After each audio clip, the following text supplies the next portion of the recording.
I'll call this reconvened meeting of the Standing Committee on Policy and Strategic Priorities of October 24th, 2019 to order. That means that we stop talking and pay attention.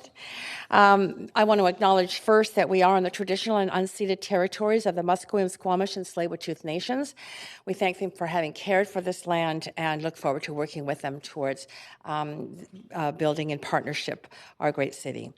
I also want to take a moment to recognize the immense contributions of the City of Vancouver staff who work hard every day to make our city an incredible place to live, work, and play. Clerk, may we have the roll call, please? Yes, Mayor Stewart, Councillor Carr in the chair, Councillor DeGenova, not in the chamber, Councillor Fry, Councillor Swanson, Councillor Hardwick, Councillor Wiebe, Councillor Boyle, Councillor Dominato, Councillor Bly, Councillor Kirby-Young. You have quorum. Thank you. So I want to go over the plan for this evening. We have 3 member motions that remain on our agenda.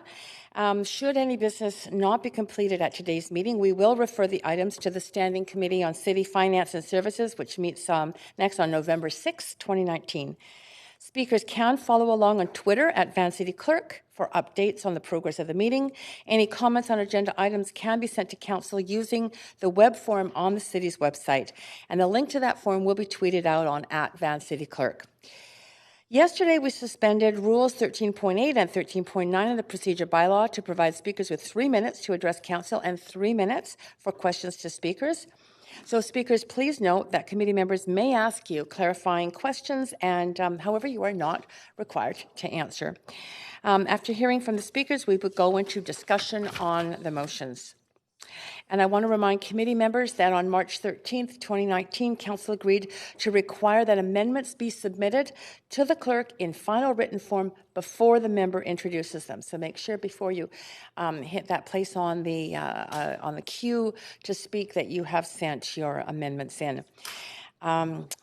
So the first motion we have is increasing affordable housing options through character house incentives in RS zones, which was referred from the regular council meeting on October 22nd and was moved and introduced by Councillor Hardwick. Council, I am going to step out of the chair in order to be able to speak to this matter. So I am asking Councillor Kirby-Young, who is the vice chair on this committee, if she would please take the chair for me. Thank you, Councillor Kirby-Young. Sorry, there. Okay.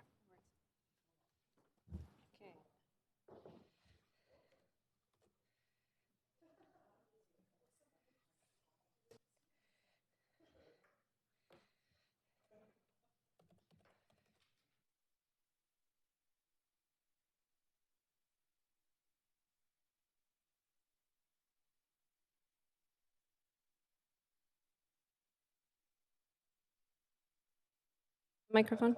Okay, Council, good evening and welcome back. As Councillor Carr mentioned, our first item this evening is the motion titled Increasing Affordable Housing Options Through Character House Incentives in RS Zones.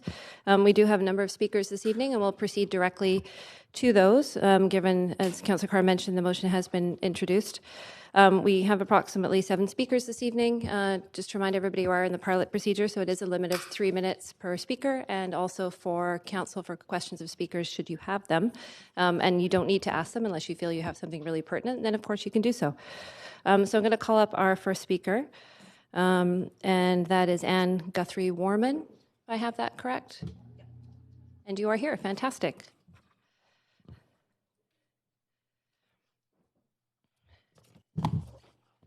So in case you haven't spoken to council before, you do have 3 minutes to speak. The clerk will set your time. You want to speak into the microphone. And then you may receive questions from councillors after. Thank you. Please go ahead. Thank you, Chair. Thank you, Mayor Kennedy and Council. I am here speaking on behalf of Heritage Vancouver, and I assume you've all received the letter that was sent to you on Monday by our organization. In the Character House review conducted under the last council, there were a great many tools and incentives on offer to slow down the demolition derby of character houses in the RS zones. At the time, there was a recommendation to look at RT zoning, to look at down zoning, and to offer incentives. Without the rezoning review and the lack of any downsizing in the character house neighborhoods, it would appear from the data that the demolition derby continues unabated. Of the houses designated and reported to date, demolition is in excess of 280 and retention fewer than 30. That is an unacceptable number and a commentary, we believe, on why existing policies are just not working for retention and sustainably built, enduring housing stock. Heritage Vancouver Society strongly supports the intent of this motion to go back and look at re-incentivizing the Character House program. This can include some of the solutions in the motion, re-examining the RS zoning, and looking carefully again at disincentives to demolition.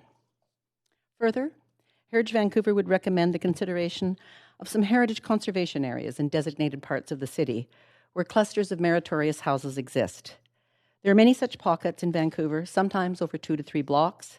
This would retain neighborhood character and go a long way to stemming demolition. An excellent model for this is the Queen Park Heritage Conservation Area in New Westminster.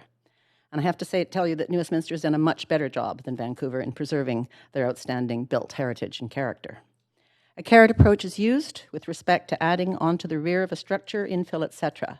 And there are far fewer delays in planning for planning permits, overzealous design rules, and there is literally no demolition in that zone.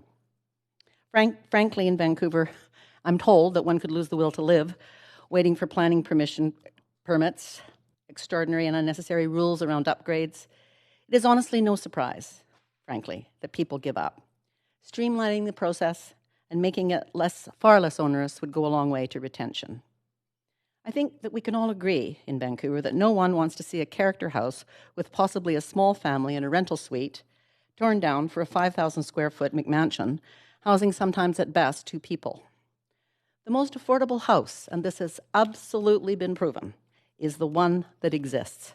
And some of the solutions offered in Stream 1 of Appendix A and through the city's secondary suite program could help address both the aesthetic and affordability issues.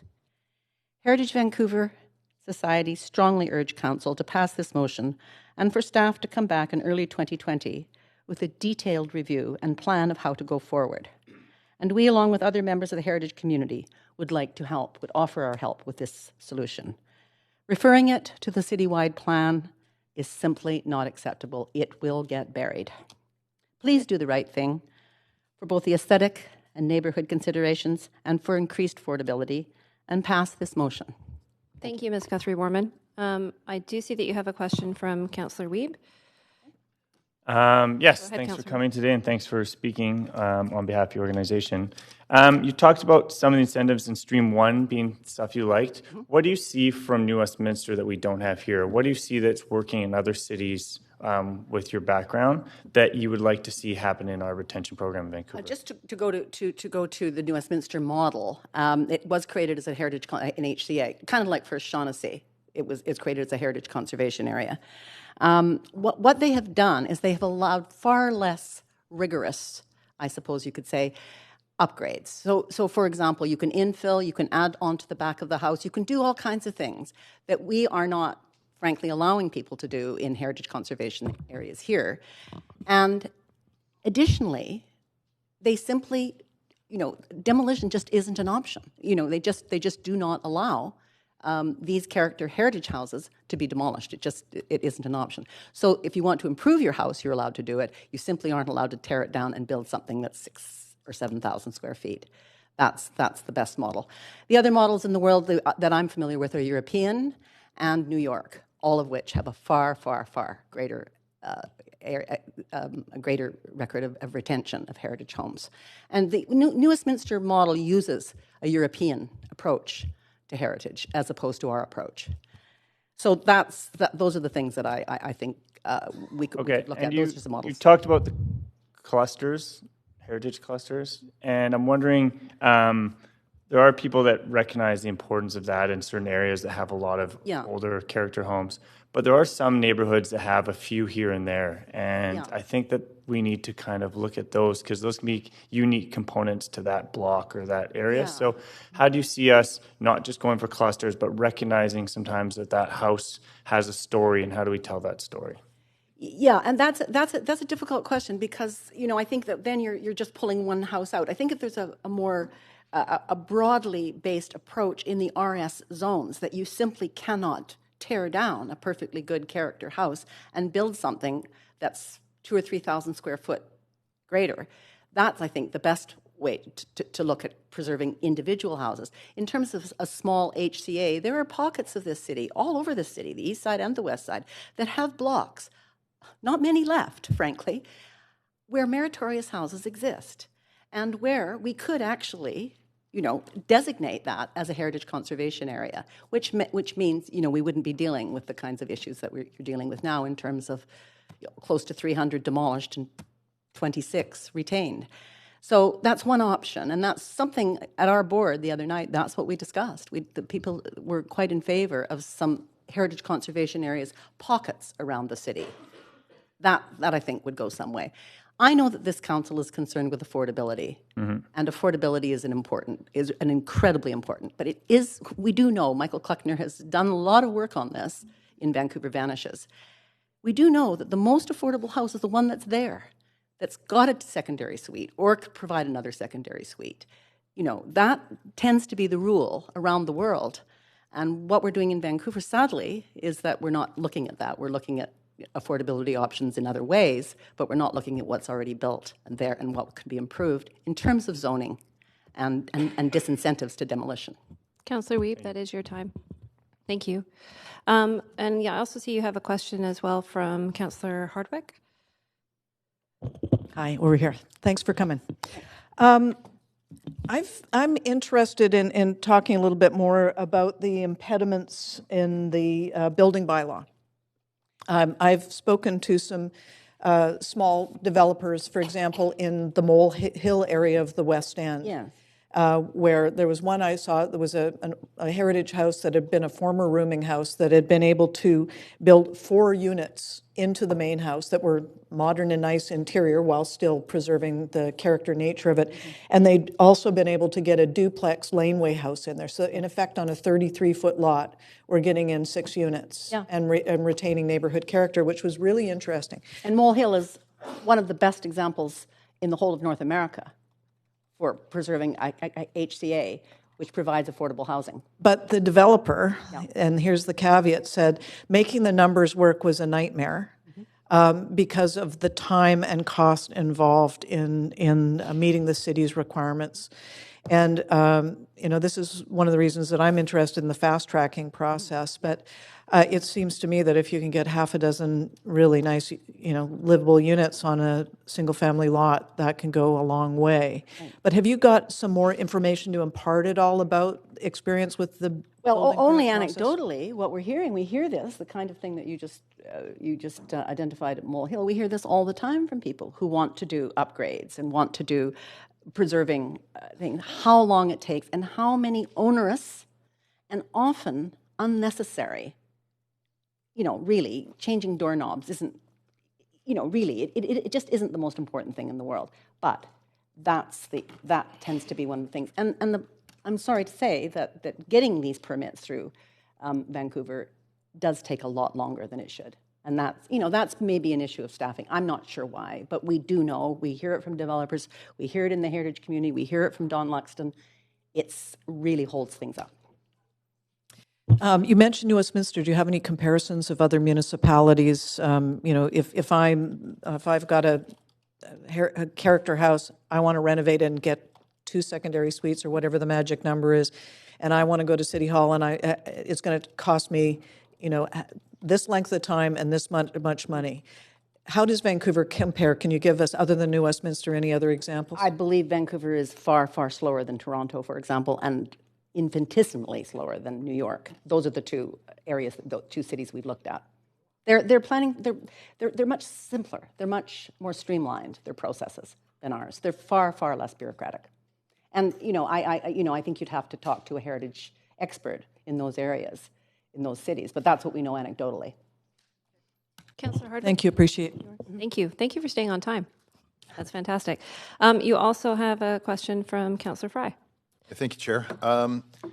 So you mentioned towards the end of your initial presentation that you thought that the citywide planning process would bury this, and yes, I did. And you also mentioned the New Westminster HCA, which was a result of the New West OCP, which did come through a pretty robust community citywide planning process. And that, what's the difference between the I think it was called Our City, the comprehensive planning engagement process that happened in New Westminster that led to reinforcing the HCA there?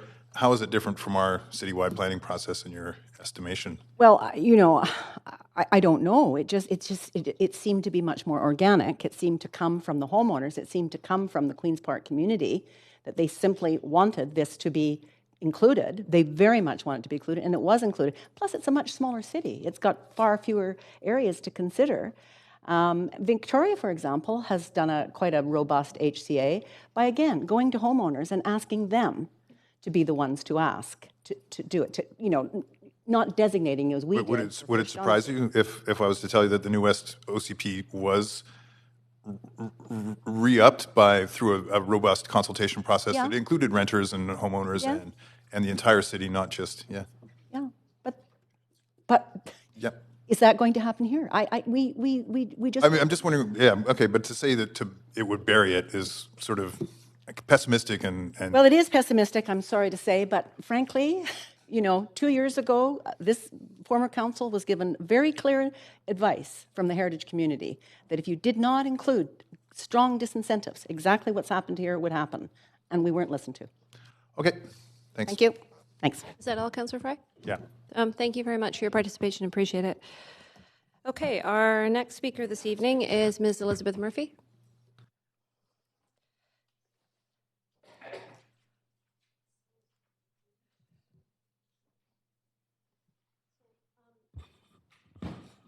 I'm here speaking with a group for the Vancouver Character House Network, and the three people right here are the three, so I can get the 8 minutes, I believe. Is that correct? Is it 8 minutes? I'll just confirm with the clerk with our pilot for a group designated.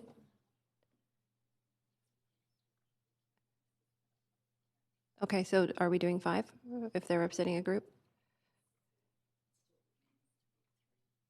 Still 3? Okay.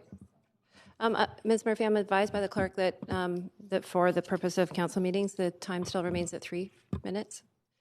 It still remains at 3? Yes. I thought that, did you change that I with believe your the difference procedure relates bylaw? to public hearings and not to council meetings. No, I don't think so.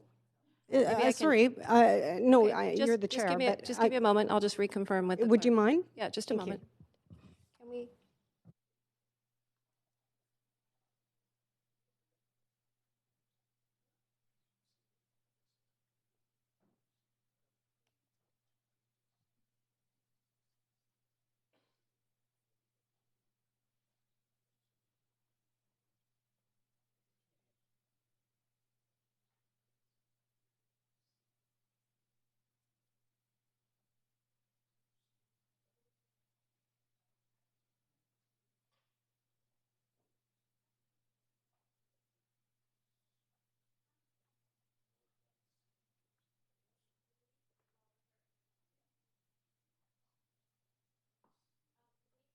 Clerks are confirming. Can I just ask you to identify the names of the other individuals that are participating with you? Sure. I'll let them, I think they have to. Okay. Sorry, can you just repeat that so the clerks have that? Okay, thank you. Thank you, Ms. Morgan.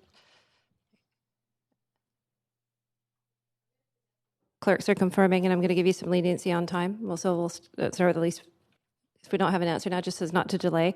We will give you longer than 3 minutes, but I'm just going to let you begin if that's okay, just to keep things moving. I'm going to have to pace myself differently because I was planning on the 8 minutes, so I'd really like to know whether or not I have that, because it'll make a difference how I present.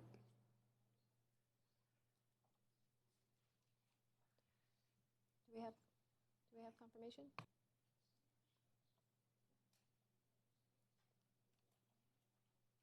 All right.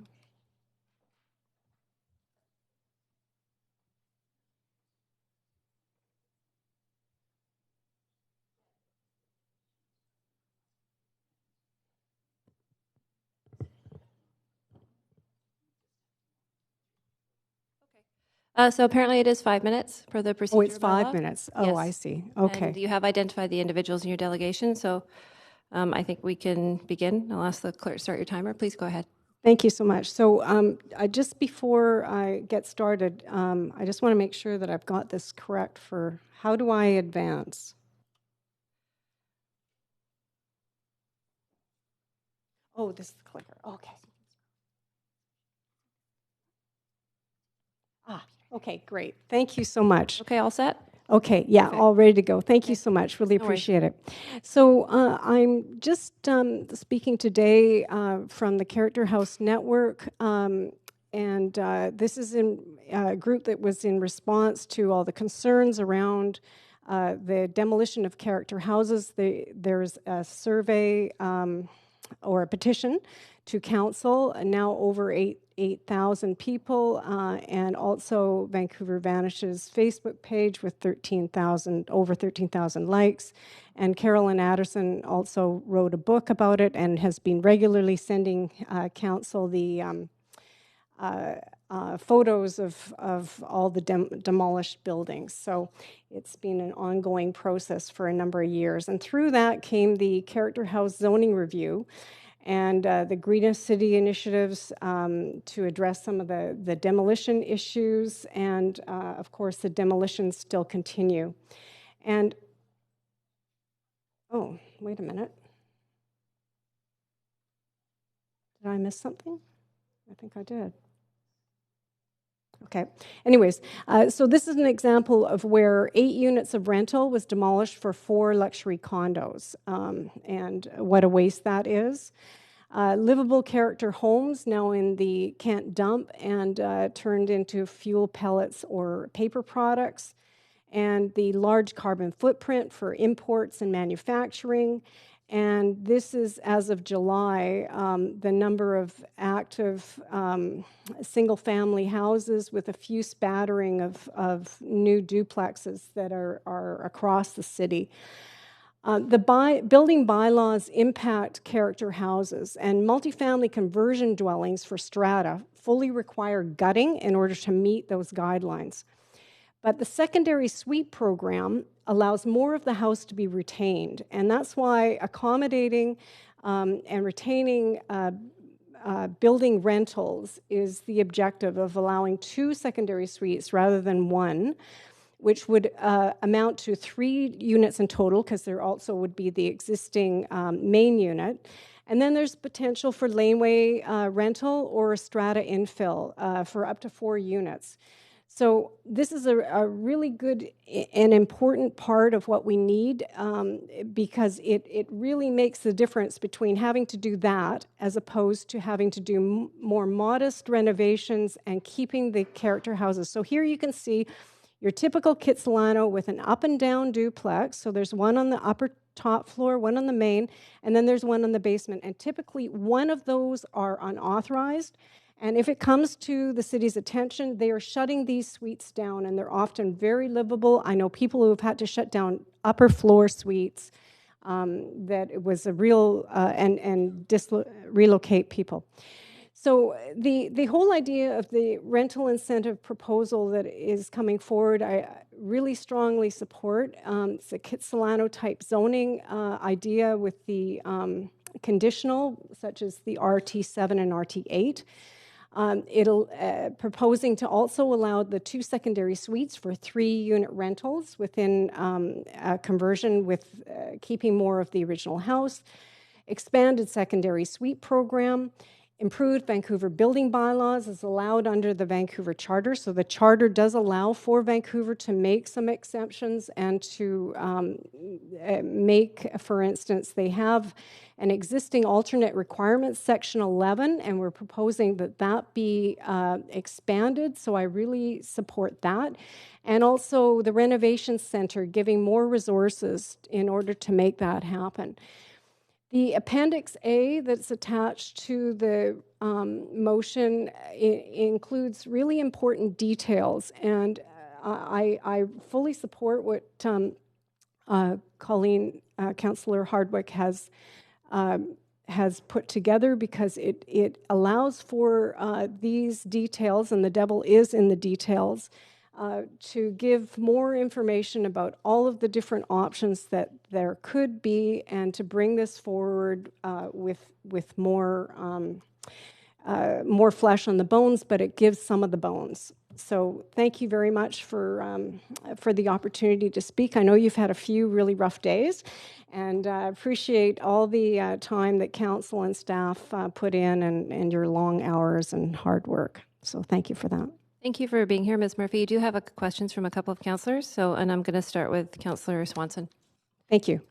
Hi, thanks for your presentation.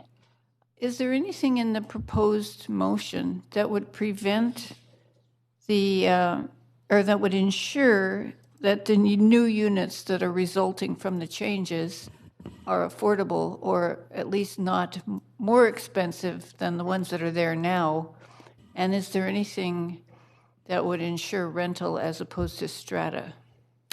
Well, I think the intent, and from what I can read and from what I gather, is that although there's not specific restrictions as such, what it does do is it by the way that the zoning would be crafted, it would have less demolition, so you're going to have less dem eviction, which is a good thing. And it also allows for more rentals, so that but also through the secondary suite program, there's much less onerous requirements. So that means that people would not have to be rent-evicted in order to do them. In terms of the overall, trying programs that will protect renters in general, that is something that has to be dealt with further. But this will, in fact, help to protect renters in the sense that there will be less houses going down. There'll be more rental units being legalized rather than shut down by the city, because they'll allow 3 rental units in a building with 2 secondary suites and a main unit. That equals 3, instead of often having an unauthorized suite being shut down. So whereas as it is now, in order to get the 3 suites, you would have to go through an MCD and gut the place completely and bring it entirely up to code to get the 3 units. So this protects renters in the way that it allows options for them and options for owners to keep their renters in place and still do modest improvements that are more affordable. Therefore, the rentals will be more affordable, and for still allowing for mortgage helpers. So it's good for owners too. Thank you. Thank you. Thank you very much. Now I'm going to take questions, Councillor Hardwick, for you. Hello, Ms. Murphy. So the crux of it really is the cost and complexity of going through the MCD versus more conservative renovation in the houses. That's really at the heart of this. That's a big part of it. And not to say that MCDs don't have their place, because they do. Obviously, if you're going to do strata, then you have to go through that route. And there is a legitimate reason to have strata for ownership of smaller units.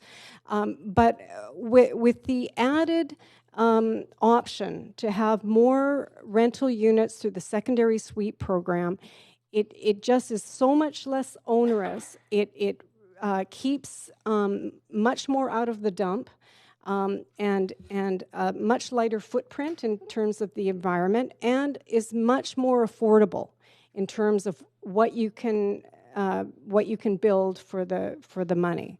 So it really is a win-win to add these suites. But beyond that, there's also all of the issues around the Vancouver building bylaw itself, and how the alternate requirements under Section 11 really need to be broadened, and also the way that, like after certain levels of renovation, it requires to bring the whole building up to certain levels of code compliance. And that can often be very, in these older houses, because it's a percentage of the value of the house compared to the lot. It means that at a very low threshold, even like a renovation to a kitchen or a main floor or something small, just an interior renovation that doesn't even change the shell of the building, could trigger other upgrades that are very onerous, that doesn't make sense to retain and makes it unviable for someone to do. So being able to make these potential changes through the bylaws for whether you're renovating for just personal use, or if you're renovating for rental or for strata, like even for the MCDs, there's no reason why they should be totally stripped. There's often parts of that that could be retained, and that would have a much lighter ecological footprint if we were able to do that. So we have to look at our building codes too. So just in closing, what I got from that is that there's a range from renovating within the existing houses, and I hear anecdotally about people having their suites closed down, to the full meal deal of being able to develop strata multi-unit within a single family lot. That's right. Leveraging additional FSR for from a character house. Absolutely. Okay, that helps. Thank you. Thank you. Thank you again, Ms. Murphy. No further questions. Thank you. Okay, Councillor, our next speaker is Ms. Marion Jameson. Calling once, calling twice, Ms. Marion Jameson. Not present at the moment. Okay, next speaker following is Sean McEwen.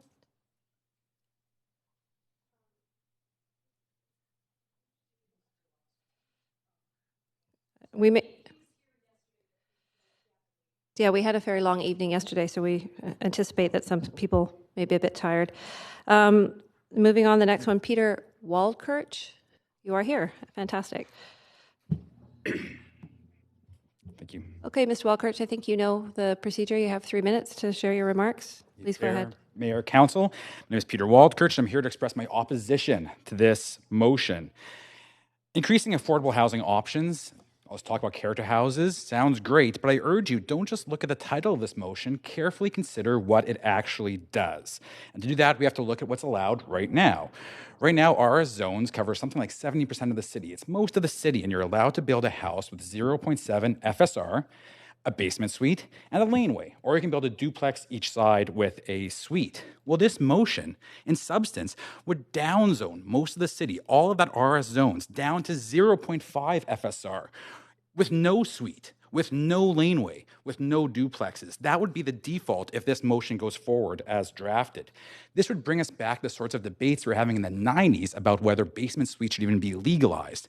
It would be a huge step back for the city.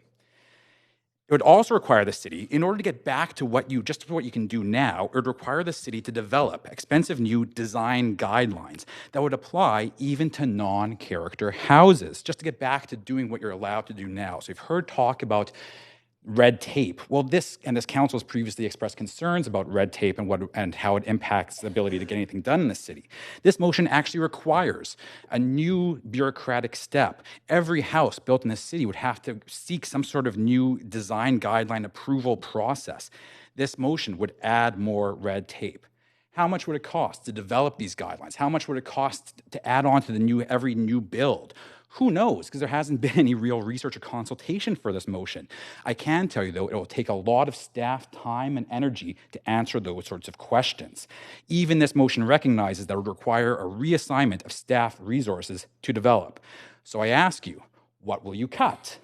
What will this council cut to prioritize imposing new design guidelines on non-character houses? What will this council cut to allow homeowners to allow more mortgage helpers, which is actually used in the motion, to old houses? Is a motion like this consistent with a city that believes it's in a housing crisis?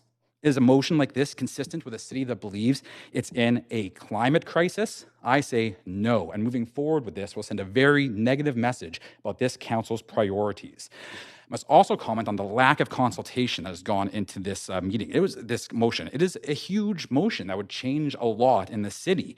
There has been no consultation whatever. Remove the right to basement suites, remove the right to laneways, remove the right to duplexes. Can't help but note that just a couple days ago, Councillor Hardwick sought to stop the Broadway planning process to roll it into the citywide plan process. There's been hundreds of people, thousands of people, I'm one of them, who's participated in the Broadway planning process, and yet here we are moving forward with this. This is the sort of thing that should be in the citywide planning process, because that way you can ask people what's more important to them: mortgage helpers or secure rental, heritage houses or increasing housing options throughout the city. Mr. This is a Walker? bad motion. I ask you to kill it right now. Don't waste time on it. Thank you very much for finishing on time. Appreciate it. I'm going to take the opportunity to ask you a question myself, seeing no other councillors on the queue. And my question is this, given that in that 70% of the city that you mentioned, which is owned by sort of private homeowners, the majority, this motion focuses on the concept of incentivizing. And I wonder if you have a comment on, without the incentive, is an owner simply going to stay in and retain their house, and not necessarily if they think the process is currently too onerous, or there isn't an incentive, they're not going to build those additional units, but it doesn't necessarily mean that that single family home is going to turn into higher density, because owners may not necessarily be selling. No, fair enough. I mean, I guess for me, the main point I've been trying to get across to you is priorities. What is this council's priorities in terms of addressing the housing crisis, and where you're going to be putting your resources? I'm not sure if I fully understand your question, but to me, this motion is not consistent with those sorts of priorities. Perhaps I can clarify. I think that the spirit of my question was your comment around, perhaps this is my interpretation, and please clarify for me, that we weren't necessarily turning some of that land into higher and best use and other density. And my question is, if it's owned by single-family homeowners, they may not necessarily be looking to densify per se in another way that would add, I think, what you're envisioning for units, but they may add, with some incentives or an easier permitting process, the additional units on their land.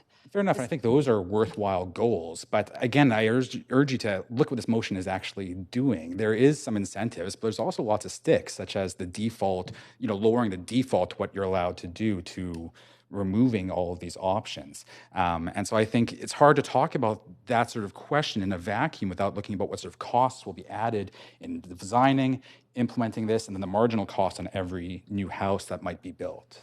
Okay, thank you. I appreciate that. You also have a question from Councillor Dominato. Thank you, Madam Chair, and thank you for coming this evening. I just wanted to follow up on your comments, because we certainly do rely on our staff to give us some guidance just in terms of fact-checking and legal considerations with motions.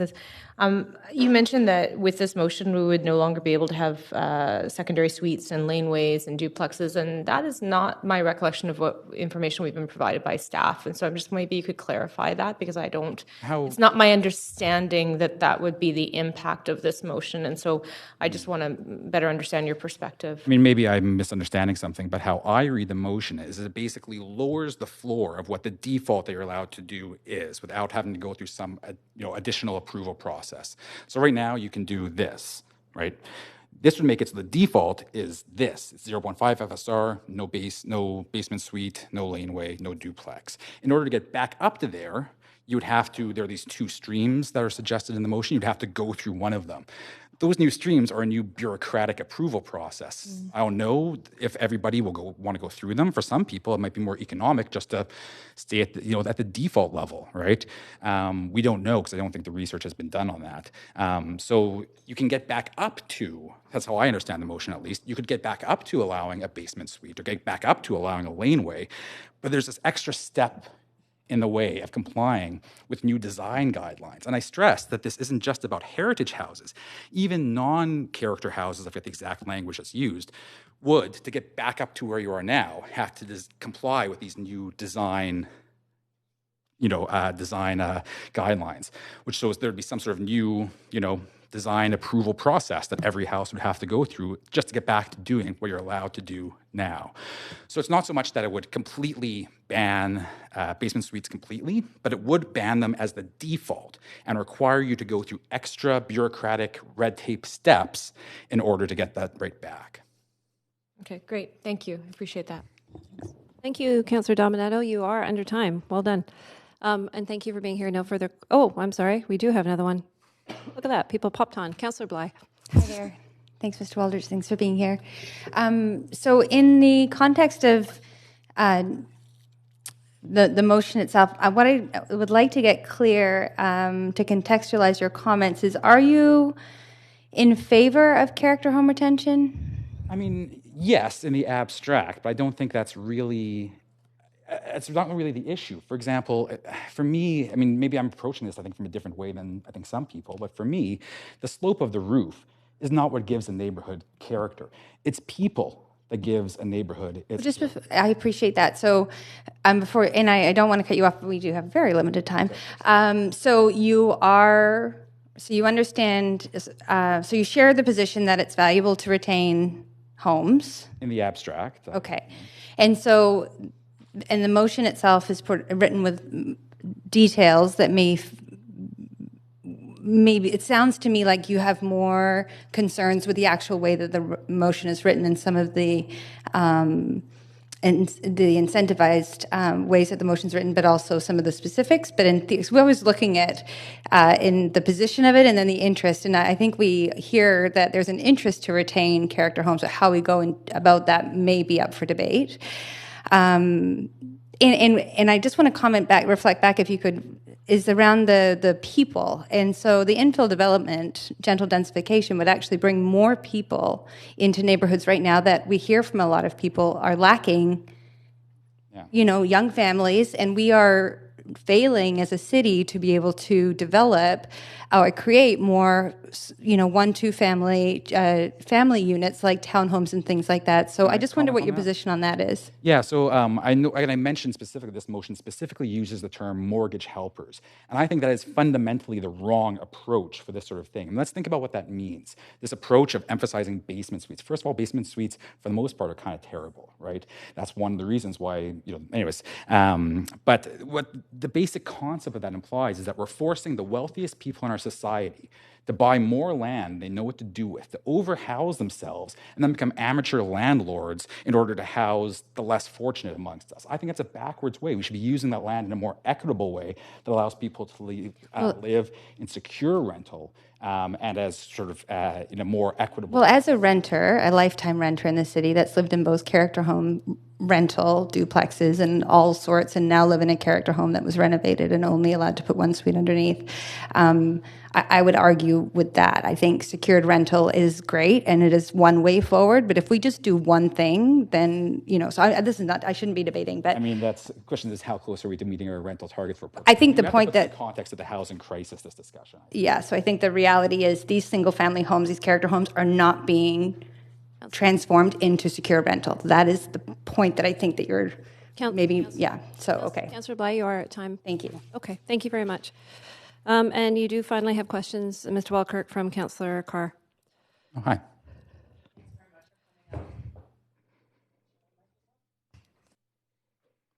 Great, thanks so much for coming up. Okay, so have you spent much time in Kitsilano? A fair amount of time. I grew up in Kerrisdale, so I'd say a fair amount of time. They're different. Different, absolutely, but it's... They are.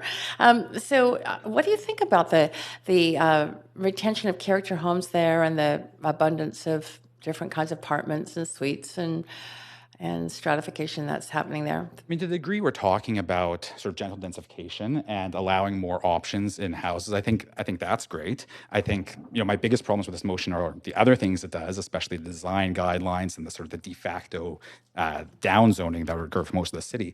But definitely I support increasing densification in areas like that. I think that's one of the things that makes Kitsilano a vibrant, livable neighborhood.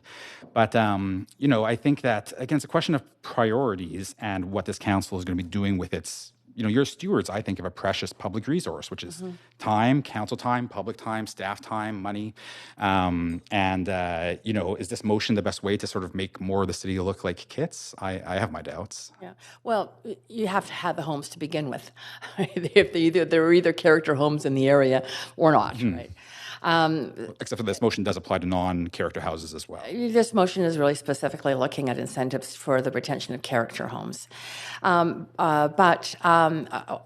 second question to you, or second line of questioning, is what do you think about the teardown of the character homes that's going on right now and the replacement with very large, some people call them, mansions. And absolutely. What do you think? They're single-family homes. I think that's a serious problem. But again, this is, it's a, you're talking about a problem that council itself could address. I agree that tearing down a house and replacing it with a bigger house is not a good way to address our housing crisis.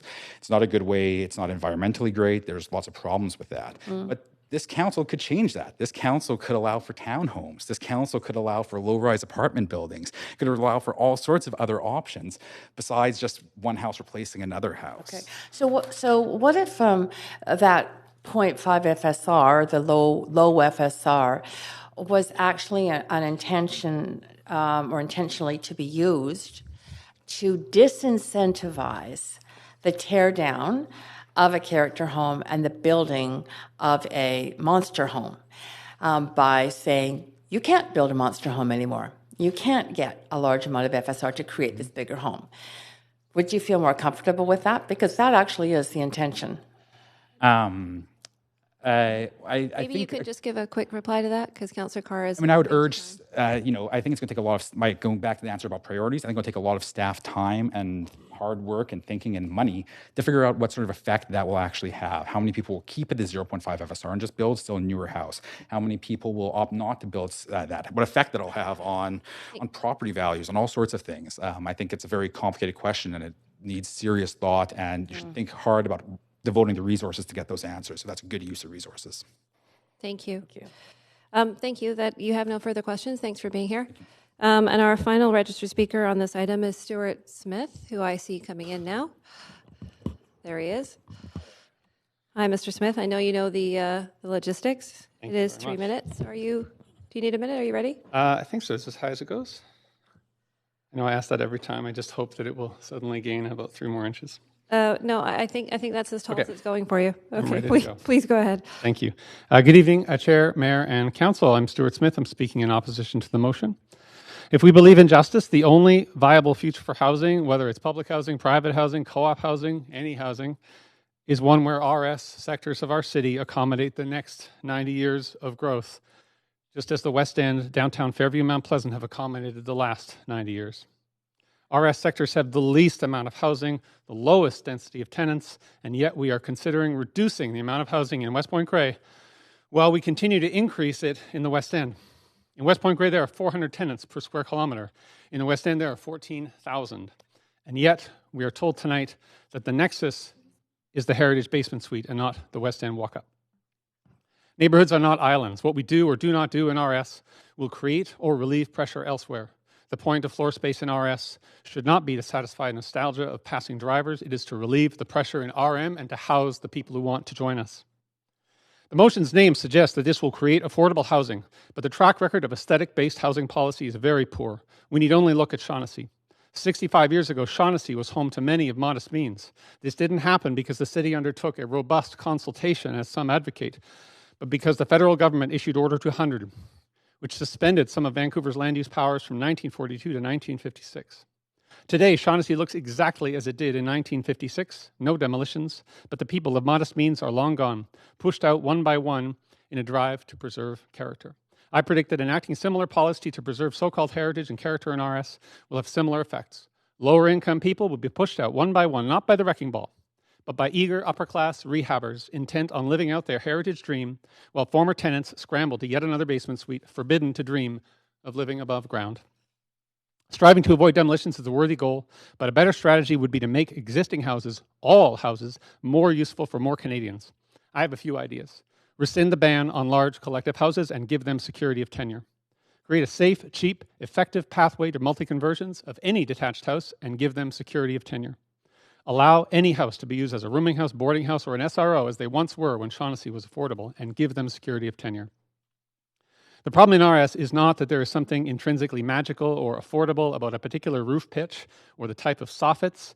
It's that all that is allowed is a one-for-one replacement, a house for a house, and that any tenants who find a home by the grace of self-appointed neighborhood guardians have none of the security and protection afforded to them in an apartment building and few opportunities to live above ground. A reduction in outright FSR may preserve buildings, but it will do nothing to ensure that they become accessible to the average Canadian character. I urge you to reject this motion. Thank you.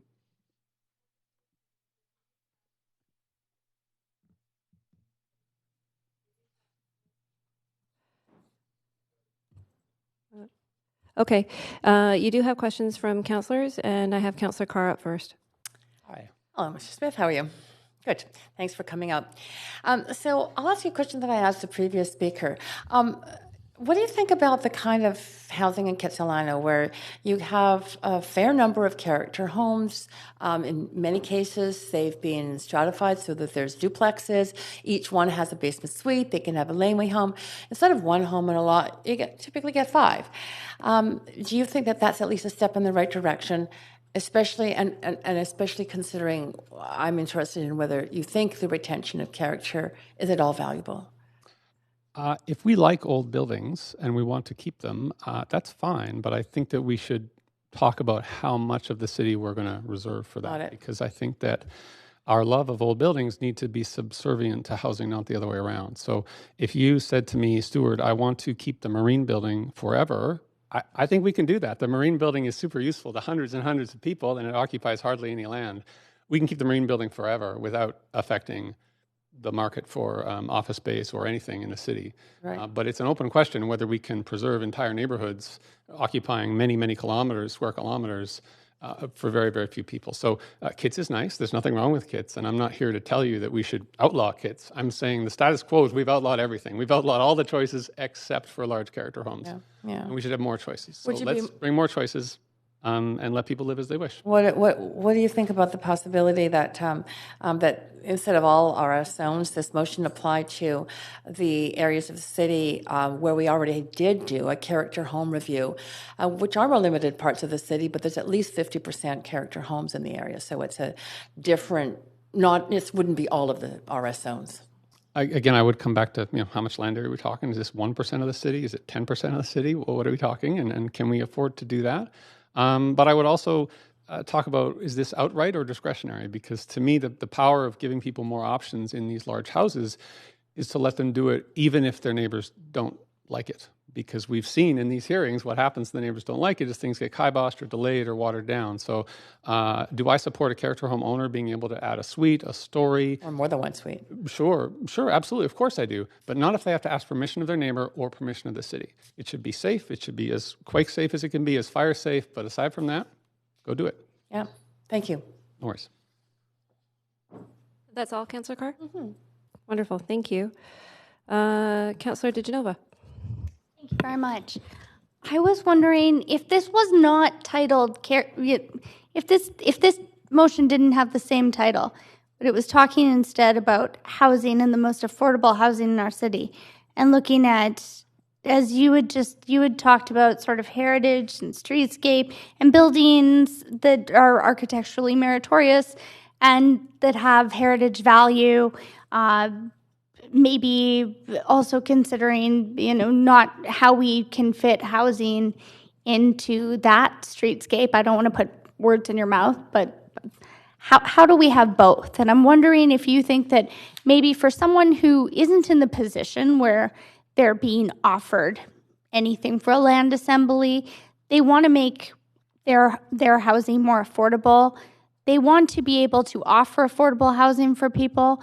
When it comes to secondary suites, do you see the value in making sure that we look at ways to enhance that and fast track that for people? I'm not saying everyone should live in a basement suite or a laneway home, but it's the type of housing that some people enjoy in our city. Sure, and I mean, I realize I come up here and slag on basement suites, and I apologize for that. It's certainly an option that some people have. There may be people in the room who live in basement suites, and I apologize for that. But we want to have options, right? Some people want basement suites, some people don't, and it's a bit crazy to me that we've said, on so much of our land, that's your best option. So am I against more basement suites? No, if homeowners want to offer them and renters want to take them, of course, why not, right?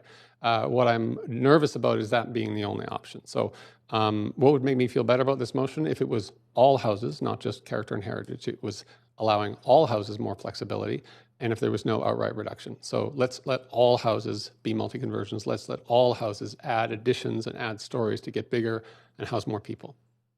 The issue with that, I think you came during the duplex, triplex, and fourplex hearing. And my issue wasn't that I dislike duplex, triplex, or fourplex, but having a background in land economics, I know that there's a difference between laneway homes. Right now, you cannot stratify a laneway home. You can, however, stratify a duplex, which allows you to sell two homes on land. Thus, it artificially inflates the price of the land. So when a developer may go to look at purchasing land for an assembly, they're paying a higher rate for that land.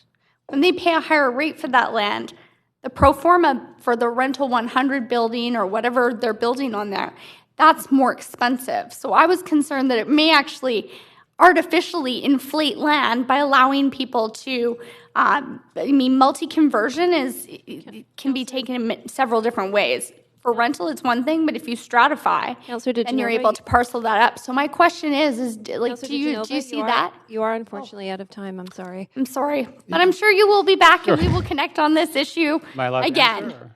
No, Really? not unless somebody else asks you to answer. But no, I'm sorry. I was trying to. I'm sorry. Yeah, I do want to try to be consistent with everybody, but thank you for being here, Mr. Smith. We appreciate it. So, Council, that was our last registered speaker. I am going to do a call just to make sure those other two speakers, I realize they may not be here, but I just want to make sure we haven't missed them, are here. And so I'll call once again for Marion Jameson.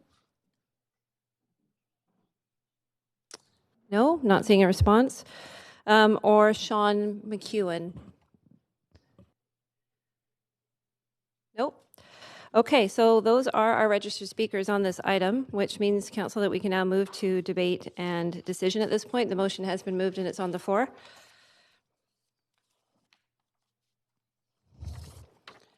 Okay, let the fun begin. Councillor Carr, you have the floor. Thank you. It is really quite awkward sitting over here, I must admit, Madam Chair. I believe that will be changing soon, Councillor Carr. So I have forwarded to Council a set of amendments, which you should have in front of you. And the amendments are of a variety of forms. So I'd like to just introduce them all at once. And really, they are based. You might want to put me on an amendment queue, Madam Chair. I will do that. One moment.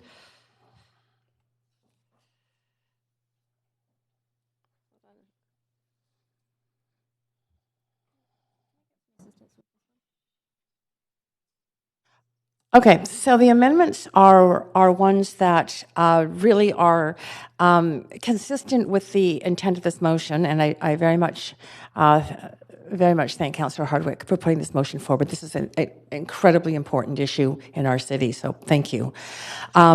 So they, number one, the measures are still consistent on incentivizing retention of character homes and providing additional rental suites. It's just some of it is just simpler language.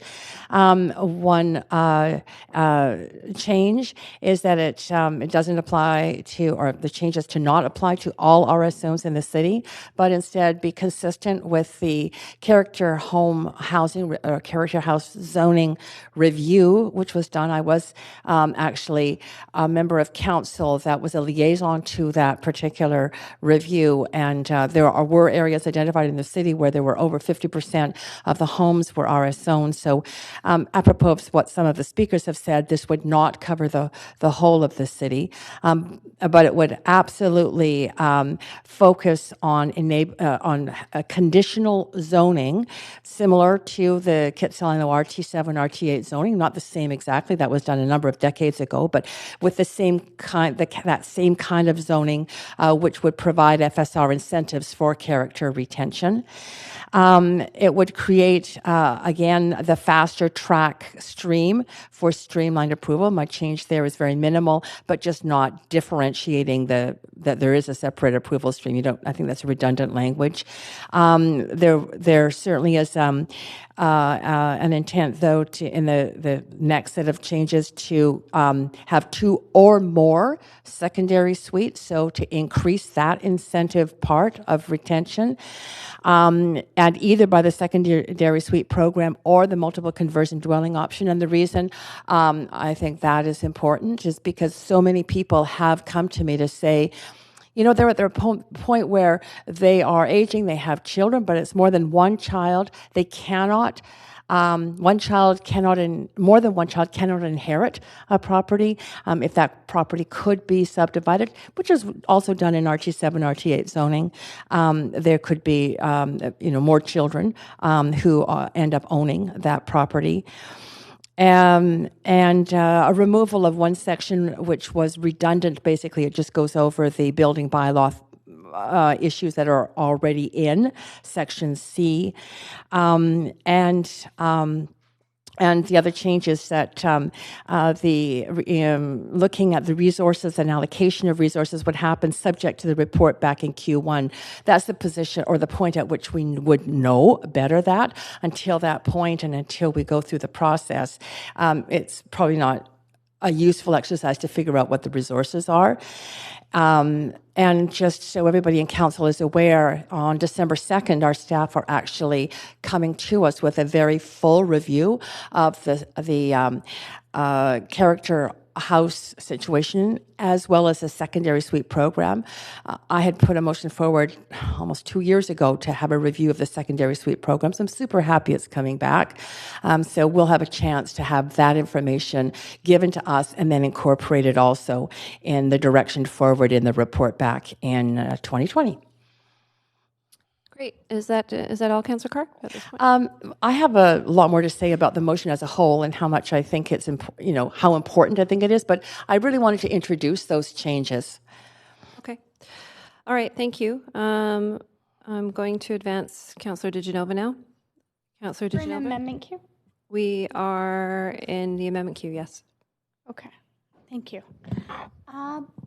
I wanted to go back to, and I can't see it on the screen, if we can go all the way up.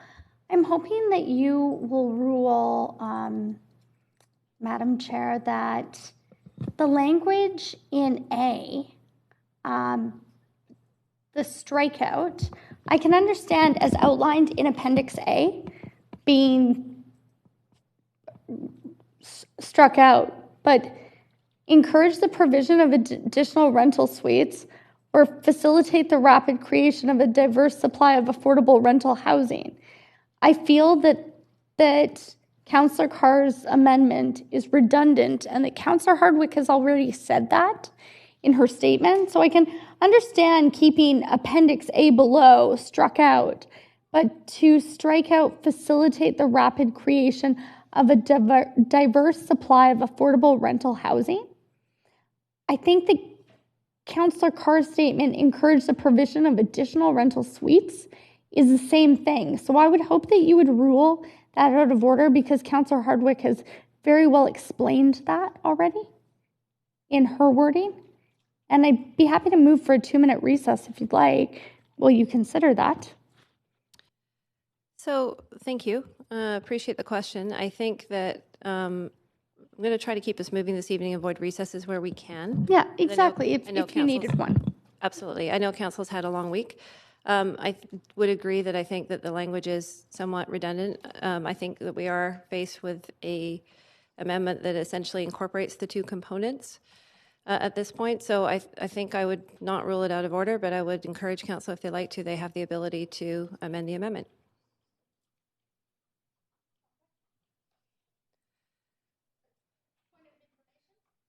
Yes, go ahead. An amendment to the amendment can't be to unstrike the language that has been struck. Is that correct? I will ask the clerks for confirmation, but I believe that any councillor, if they wishes, can strike anything that is on the floor. And right now we have an amendment, so you would have the ability to amend or strike.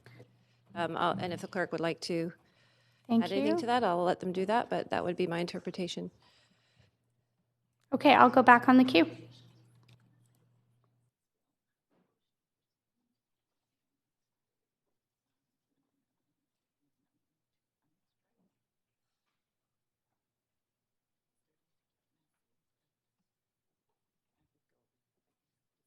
Okay. Can I have the mic? Thanks.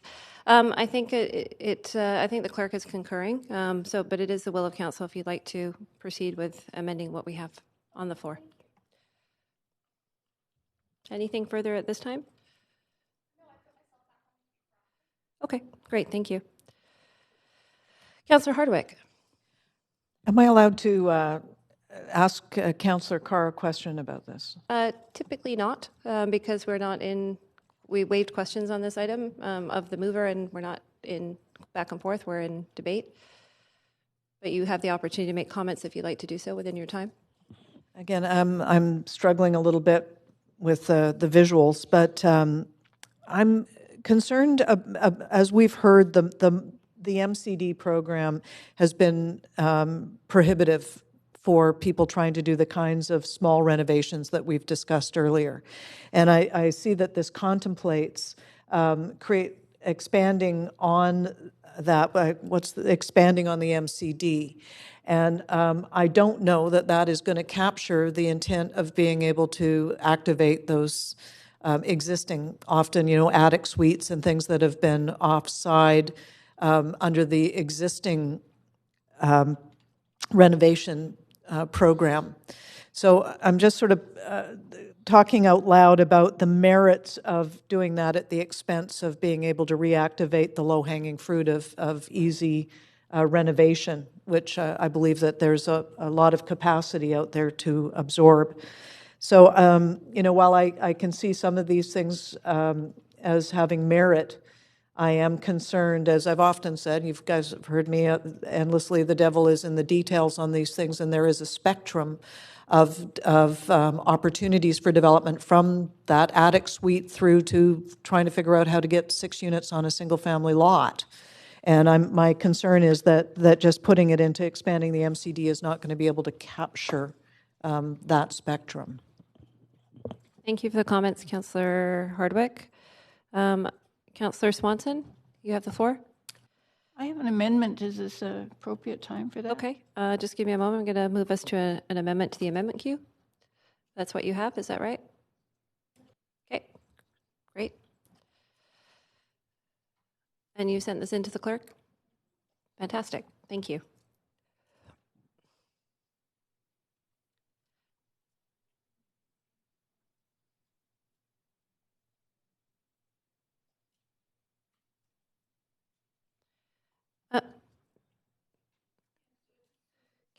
Councillor Swanson, before you start, I'm just looking at your amendment, and I'm thinking that this is substantively different. I'm wondering if this is a separate amendment and not an amendment to the amendment we have on the floor. It seems to be that you're adding a different content. I'm at the mercy of your ruling. Yes, and I do want you to be able to bring it forward. I just think looking at this one, it's substantially different, and that perhaps we should deal with the amendment we have on the floor first. Okay. If that's okay? Okay. So I'm going to take us back to the original amendment queue now. And please hold that until we complete this item, Councillor Swanson. Is that okay for now? Okay, and I'm going to advance Councillor Boyle. Thanks. I'm going to speak in support of these amendments to the motion. And I also want to say there are, as I said when this came forward last council meeting, there are parts of this that I think are really interesting and that I'm interested to hear more about, particularly as it relates to other priorities this council has around climate and affordability. The language of the original motion I found too prescriptive for my comfort in moving forward, and I appreciate these amendments in getting to what I think are the valuable pieces of this and allowing us to weigh that in terms of our other priorities with more information. And in particular, I just want to speak to the amendment made to A, to encourage the provision of additional rental suites rather than saying to, rather than talking about affordable rental housing. I think it's important to be clear that what we're talking about creating is more market rental and not secure market rental, but secondary market rental. And I think we need more of that. I think we need more market rental across the board because it's super hard to find a place to rent at all in this city. So I'm not saying that as a negative specifically. I'm just saying there's nothing inherently affordable about secondary rental stock unless what makes it affordable for lots of renters is that it's in a basement and it's kind of dingy and the light is bad, and so it costs less than renting a purpose-built rental unit. Just like a lot of our older rental stock is more affordable because it's not in as good of shape. So there's just nothing inherently affordable about secondary rental. It's market rental, and we, for now, don't have any mechanisms of ensuring that it's more affordable than the market because it's market rental. And so I think we get into a bit of murky area to try to frame it as specifically affordable. And now I'm rambling, but like I said, I think we need more market rental stock, and so I'm happy to see us figure out how we go about encouraging it and weigh the amount of work required to do that with the amount of work we put into seeing more market supply in other ways. So in support of this and curious to see it go forward. Great. Thank you very much, Councillor Boyle. Councillor Digenova, you are back on. I have just sent an amendment to the amendment in. And I think I captured what Councillor Boyle was saying in it, too, actually, before she had said it. But I'm not going to speak for her. As it comes up, I did unstrike some of that language. I also added laneway homes. I think that laneway homes are important as well. And suites doesn't necessarily mean laneway homes. So I thought that we should be specific. Also think it's very interesting that at UBCM, there's modular laneway homes that people have. I knew about this before UBCM, but a number of people said to me that they learned about this at UBCM. So I think whatever we can do, and I actually do know people who live in beautiful garden suites or basement suites that have a lot of light and are beautiful. But that being said, I know there's a reputation for them to be kind of dingy and not have light. I'd hope that, in framing it this way, and I appreciate Councillor Hardwick bringing forward this motion, that looks at secondary suites, in looking at our secondary suite program and legalizing suites, that by encouraging people to do that they'll take the steps to make those suites better so that they are more affordable, and maybe people would pick them over and, sometimes they're different. They're a little bit special. I know people who have walkouts and are able to share yards, and, that's two or three different families or groups together that can share some green space as well. I'm not saying that's the way it always goes, but I think that it's also important to capture what Councillor Hardwick had in there, which is rapid creation. So the point of this is we want to rapidly make sure that there's more housing. And I'm hoping that it's a happy medium, because it's still removing Appendix A, hopefully dealing with some of the issues that Councillor Boyle has spoke to. I'm not going to assume that it does, but including rental suites and laneway homes. So really taking out the strikeout and then adding including rental suites and laneway homes, because before Councillor Carr had rental suites, but I added the rental suites to this and the laneway homes. Thank you. Thank you, Councillor Digenova, for coming in under time. So I'm going to, Council, move us to an amendment to the amendment queue. And I'm just going to clear this one. Hold on. I had Councillor Swanson from previous, waiting for an upcoming item. So we're on the amendment to the amendment. I'm not seeing any comments from councillors, going once, going twice. So seeing none, then I'll ask the clerk to give us the opportunity to vote on the amendment to the amendment. Oh, there is one. See, so close. Councillor Hardwick. Snuck one then in there. So I guess, it's in the means to facilitate the rapid creation, and then we've got it crossed out below, which I find a bit confusing, but I'm sure the clerk will figure it out. Ultimately, this exercise was to support the retention of existing character homes and making incentives to do that. At the core, this is what I'm concerned about having happen. I'm disappointed in both cases that the Appendix A piece has been cut out, because I think it's important, as I've said again many times, the devil is in the details on these things, and all I can hope is that over time Council will become more familiar with those details, and it will embrace them at that time. But in the meantime, the objective of heritage retention or character house retention, and ultimately discouragement of tearing down those existing ones and replacing them with monster houses. I think that this not just this A, but the larger amendments that Councillor Carr put forward, is still embracing that. But ultimately, we have enormous capacity, and if what we're looking at is, and I think Councillor DiGenova's amendment is still contemplating that, we have capacity. There's a lot of people that would do this if it wasn't so painful to get it done. So if this amendment is, I don't know how Councillor Carr feels about it, but we're about to hear, I guess. Thank you, Councillor Hardwick. Yes, Councillor DiGenova? Because said, and I understand it is struck through, but then I put the struck through language back in because this is showing an amendment to the amendment if it passes.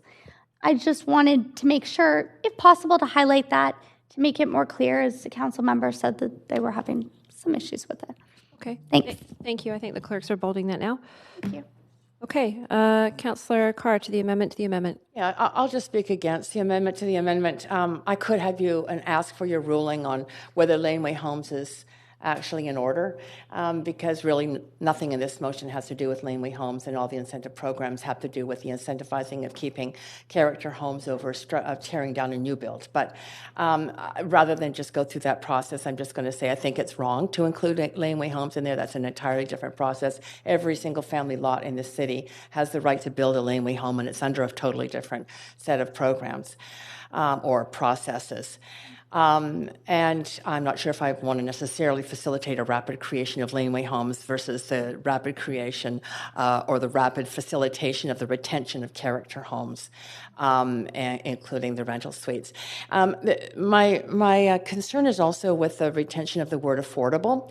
And I did actually have a number of conversations with staff in the lead up to the meeting tonight, and there was also concern around the term affordable. I believe that if you really watch what's happening over the last year, we have started to see a very different approach of staff around the definition of affordability. And I am super happy with that conversation that's taking place. The former Vision Council defined affordable as basically market rent, or more affordable than home ownership. And all our reports to council had that information. How much does it cost to rent? How much does it cost to own a house or a condo of that size? And so I like the fact that they are moving towards making affordability a very different type of definition that truly gets at a match to people's income, 30% of a household income, gross income being that standard definition. And I'm not sure that it's possible if somebody goes through the process of retaining a character home and adding in suites, which does bear a lot of cost, if actually ensuring affordability is possible. So I am highly nervous about putting that word in, and therefore will reject this amendment. Thank you, Councillor Carr, for the comments. Councillor DiGenova? Oh, I understood that this was about character home retention and incentivizing character home retention.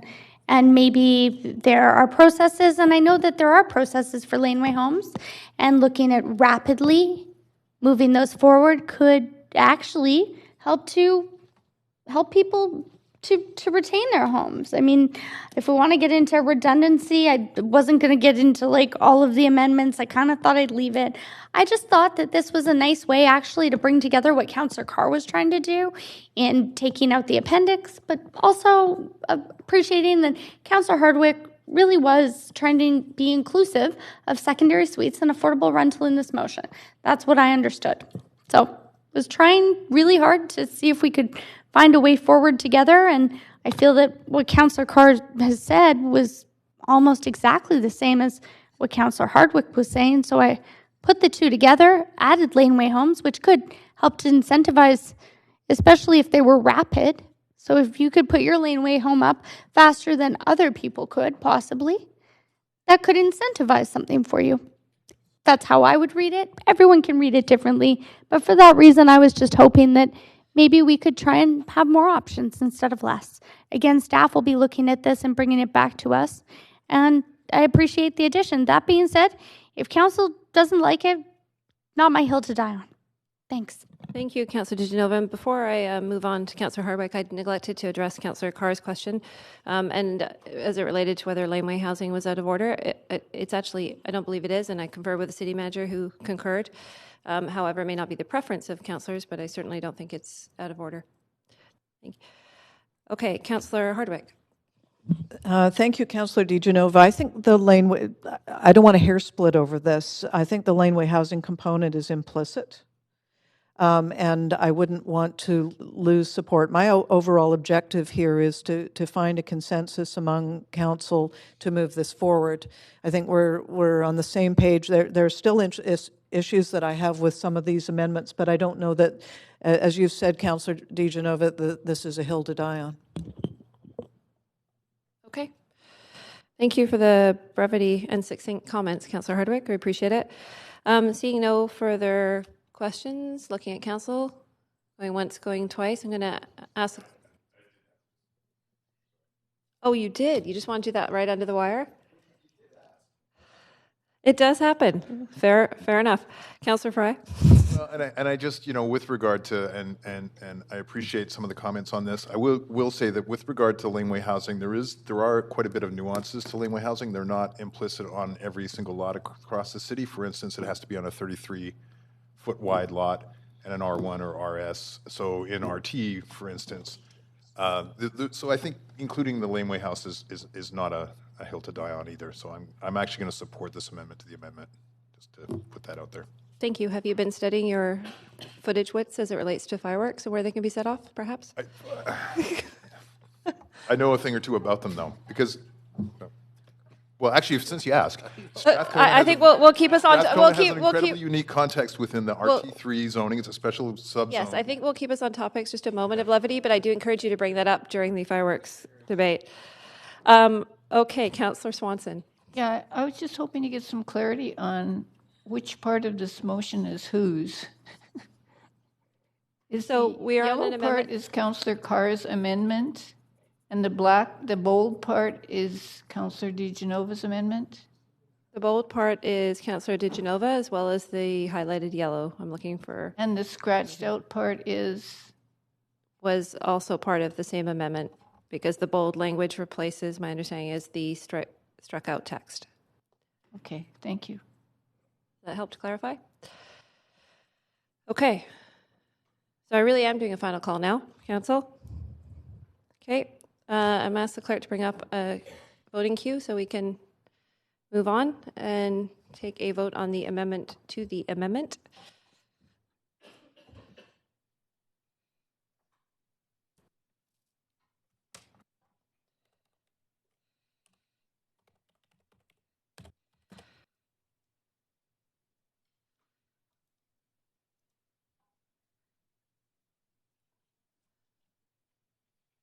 Okay.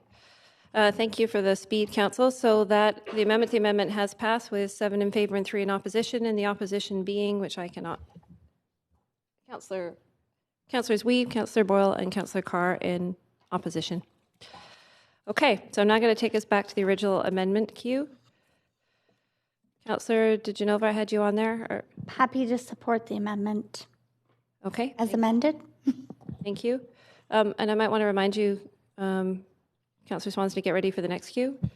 Councillor Hardwick, any further comments on the amendment as amended? Just again, back to Councillor Carr, that I'm concerned about the building bylaw and being removed from this, as I see the amendments to the building bylaw as being critical. So I'm, anyhow. Okay. At this time, no. Thank you. Seeing no further comments from council, we can now take the vote on the amended amendment, which is on the floor. And you have a voting queue. If council can vote now.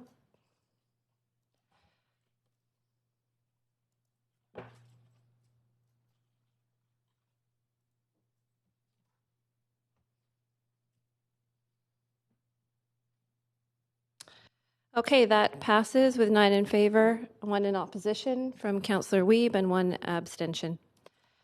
Okay, Council, we now are proceeding with debate with Councillor Swanson. Yes, I have an amendment. Perfect time to bring it up, Councillor Swanson. Do you want to speak to it? Yeah, I'm just waiting for it to come up. So Sure. We've encountered here at this council meeting a number of heritage buildings that have been upgraded, and as a result, the existing tenants have been evicted.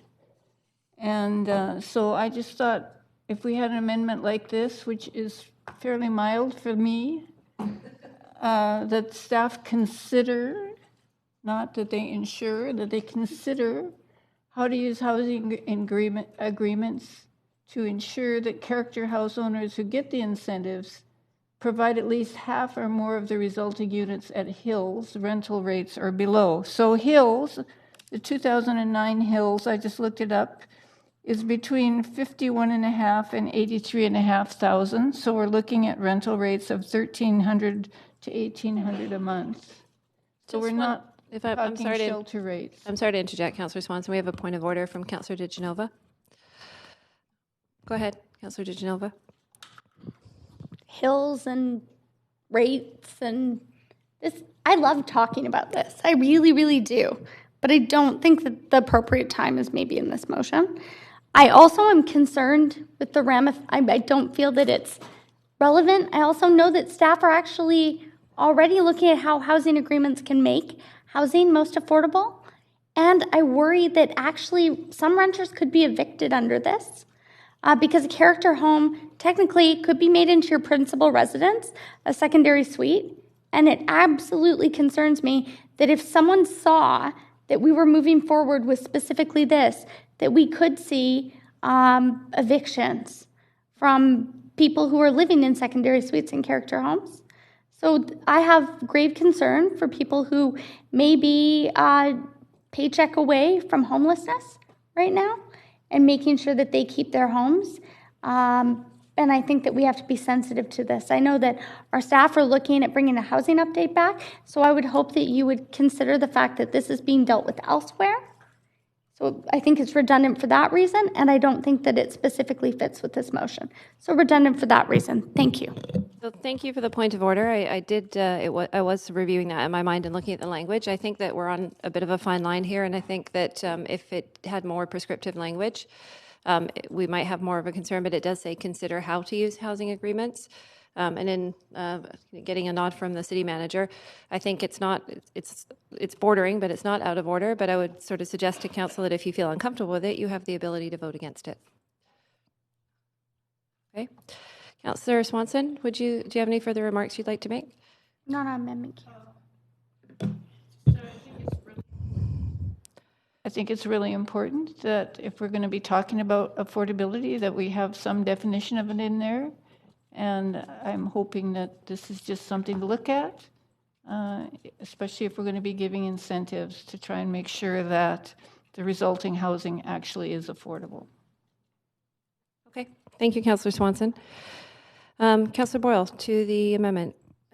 I'm not sure if we're on an amendment queue or not that it...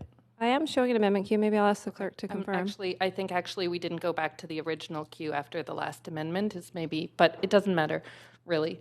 I am speaking in support of this. I echo that I'm also interested in finding out how we can achieve or secure some real level of affordability through these types of incentives. I know that's something we talk about in all types of housing, and supply is the balance of what the incentives are versus what kind of affordability we're achieving and how we're securing it over the long term. And so I'm happy to get that sort of information out of this as well. Great. Thank you, Councillor Boyle. Councillor Hardebeck. This is exactly why the devil's in the details and why, I resist the oversimplification of this motion. There is a spectrum anticipated in this motion from taking, an attic suite that's there that the city is now saying is non-compliant, that the building bylaw would allow them to bring up to snuff, and removing the extreme cost of it, which would definitely work for the kind of scenario that Councillor Swanson is looking for. But we're also looking at the other extreme of things under the MCD, where we saw in the drawings or the images where things have to be taken right down to the studs of the house and rebuilt, and that costs a lot of money. So this is what I mean, a spectrum from people just being able to bring a suite online that would be consistent with Hills rate or affordable rents, the way that we legitimately want to think about affordable, through to the continuum of multifamily conversion. So I'm just, again, concerned about oversimplification on things that have a continuum of expression. This says just consider how, so it's not going to carve anything in stone, but I am concerned that if we start going down this road, then we have to open ourselves up to those details again and have a more fulsome discussion. Thank you, Councillor Hart. Yes, Councillor Domino, let me just put your microphone on. Go ahead. Thank you, Madam Chair. Through you to our city manager, I'm just curious if you could comment on the legality of having covenants or housing agreements on private property landowners. And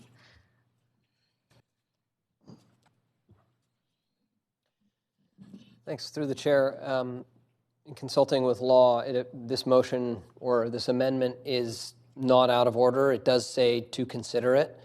And I think if this is passed, when we do the analysis, we would be reporting back to you with further refinement of any legal issues that would need to be taken into account when applying this approach. I will say I did hear from the Director of Planning as well, who had the inclination that this clause would likely eliminate at least half of the applications that you would get.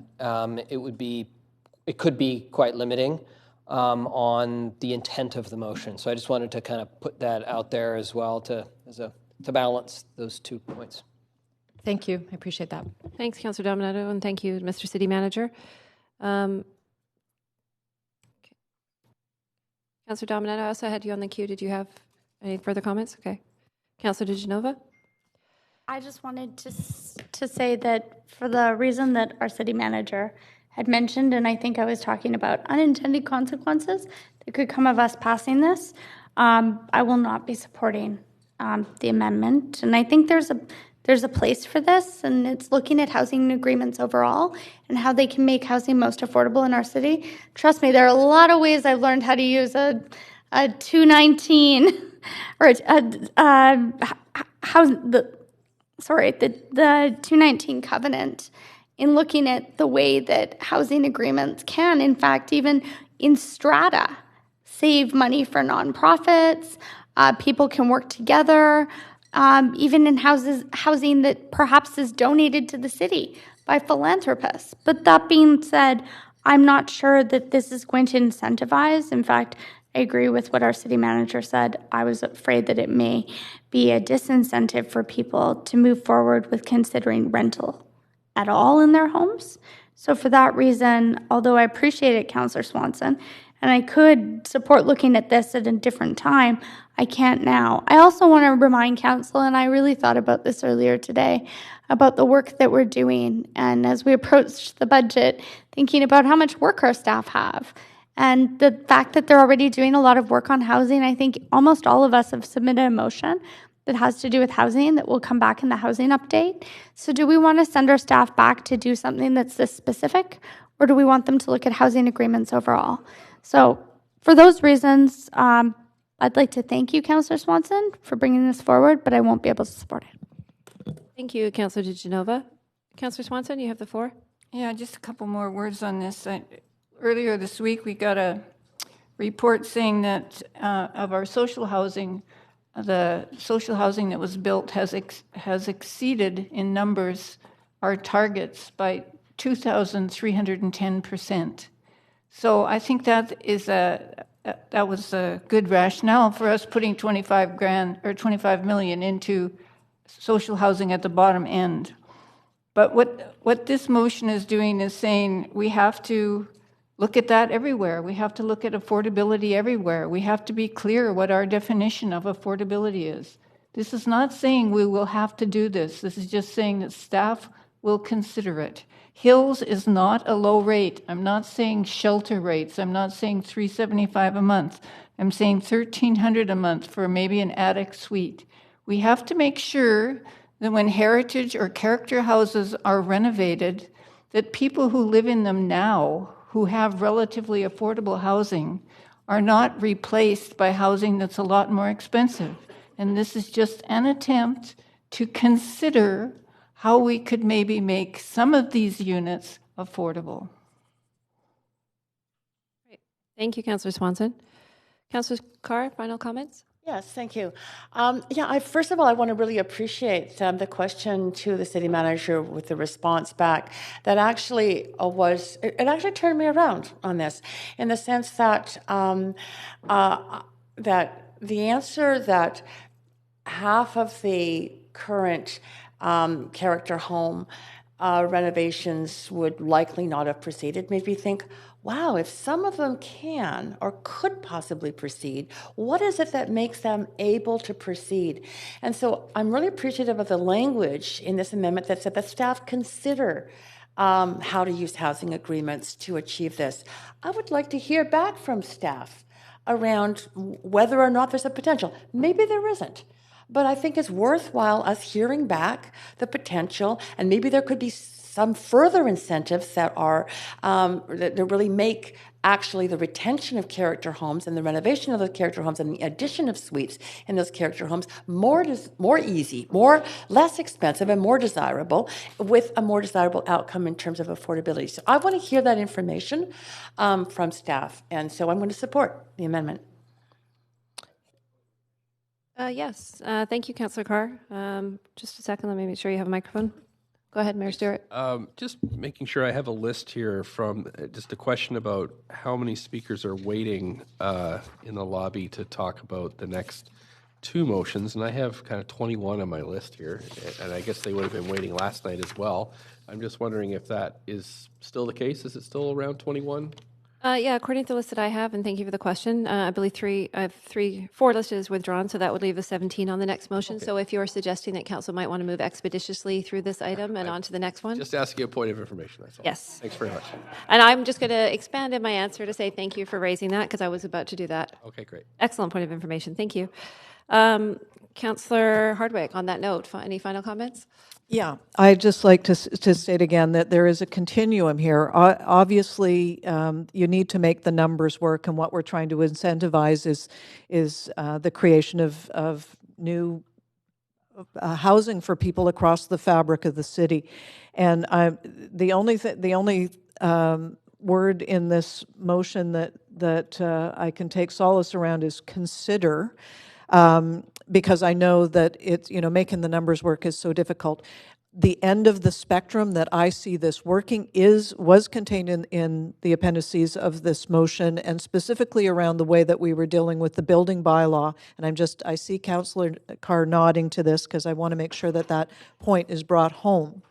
So since this will be considered, and since we have a housing report coming in December, it seems to me that this is something that we can revisit further. And I'm not going to give up on the fact that we need to work on our building bylaws and not just run this through the MCD process in order to get those affordable suites in existing character homes. Okay. Thank you, Councillor Hardwick. I'm going to go ahead and call the vote now for council, because I think we've exhausted debate on this topic. So if we can ask the clerk to bring up a voting queue, and if you can vote, council, on the amendment.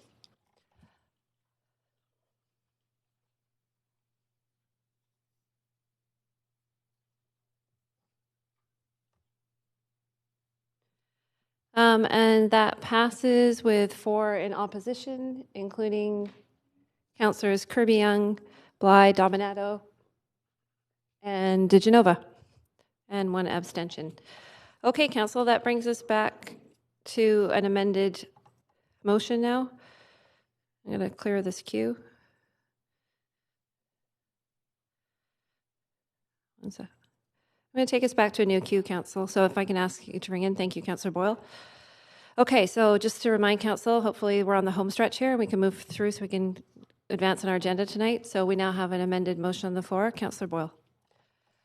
So I also circulated two brief amendments. They're different, but I'll, for the sake of being quick, put them forward together, and if someone wants to sever, they can. And they were, do you want me to resend them? I sent them at 7:39, yeah. So the two pieces are in D to strike potential tax incentives.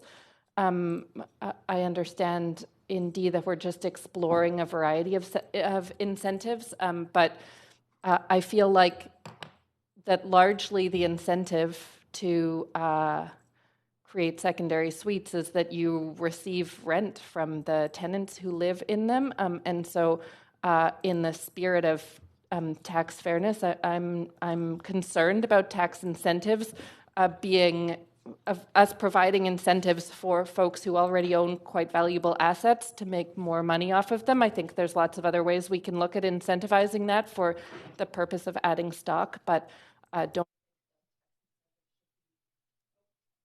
my microphone. Don't think the tax incentive should be part of that conversation. And then, as I spoke to a bit earlier, I'm particularly interested in hearing, when we get more information on this, how retaining character homes fits with other priorities and targets that this council has outlined. So I hear, when I talk about and listen to people talk about these subjects across the city, I hear mixed feelings about whether retaining character homes creates affordable housing, because it tends to, on the whole, be slightly lower than market to rent secondary suites, or whether most of those places are out of reach to local incomes, and similarly, whether retaining existing character stock creates less waste and allows us to get at some of our climate goals, or whether the ability to truly retrofit these older homes is not compatible. And so I'm just interested in, there's lots of information out there on both of these, and I'm interested in including in the report back how this work could fit with those affordability and climate emergency targets that we have. Thanks. Yes, Councillor Fry, 1 second. Go ahead. Through you, Chair, perhaps of the city manager, my understanding is that the Vancouver Charter actually has a clause about permissive tax exemptions for heritage right now, and was used, for instance, as a tax abatement on the Woodwards Heritage Revitalization. So I'm wondering if, before we go down this rabbit hole about taxes and heritage, I think it's in the Charter. I wonder if the city manager would like to comment on that. Is that applicable to the RS zones, or does that apply to larger dwellings? Is the city manager able to advise? Through the chair, actually, I don't have that information in front of me. I'm happy to report back in a couple of minutes when I hear back from law. Great. Is that acceptable, Councillor Fry? Okay. Council, I'm going to move us to an amendment queue now. So if you do have comments on this one, and great. Councillor Boyle, are you fine for now? Okay, great. Councillor DeGenova to the amendment.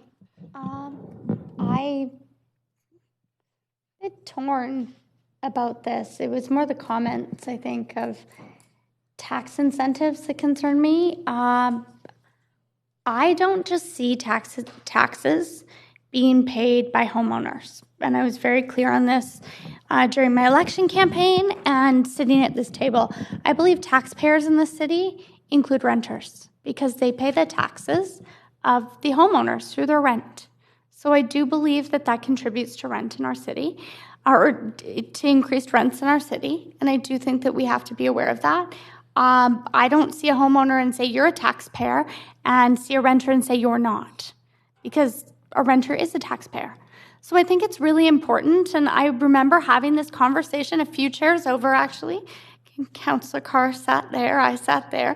Councillor Meggs was over here, and I said, I think that we should consider tax incentives to incentivize people to make more rental available in our city. I didn't necessarily say it was secondary suites. I just thought the carrot instead of the stick is always a good approach to have.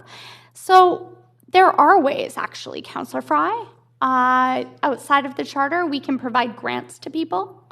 If they're doing something, we can provide a grant to them for doing that consistently, just as there's a homeowner grant. So the homeowner grant is in the charter, but there are other different ways of incentives or grants, cutting costs. We also impose an empty homes tax now. So I think it's very important to look at the creative ways that we might be able to work this through and the exemptions that we provide to nonprofit operators. So if you're operating at a below or a nonprofit, I know people who literally rent their units below Hills limits just because they feel lonely or they want people to live there. So I think it's important that we do keep the possibility. Again, I appreciate Councillor Boyle's amendment, but it does, I understand, strike out, or it adds consideration to the extent of which retaining character homes aligns with Council's affordable housing and climate emergency targets.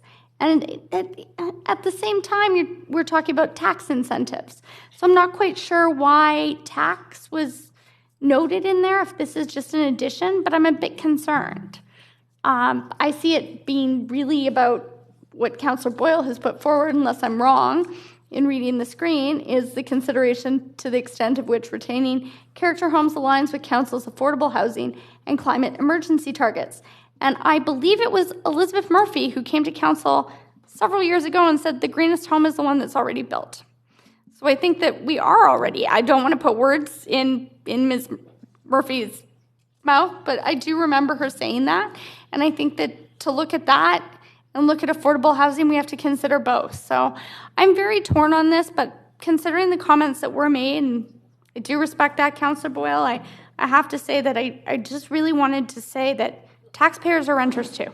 Councillor DiGenova, I think we are running out of time. I'm having a little bit of trouble with the timers tonight, but I don't have any more amendments. yes, and I believe the city manager has a response to Councillor Fry's inquiry. Actually, I don't have a response, and we're not able to provide a fulsome answer to that question tonight. So if it passes and the tax question piece is in there, we'll report back on that when we do report back.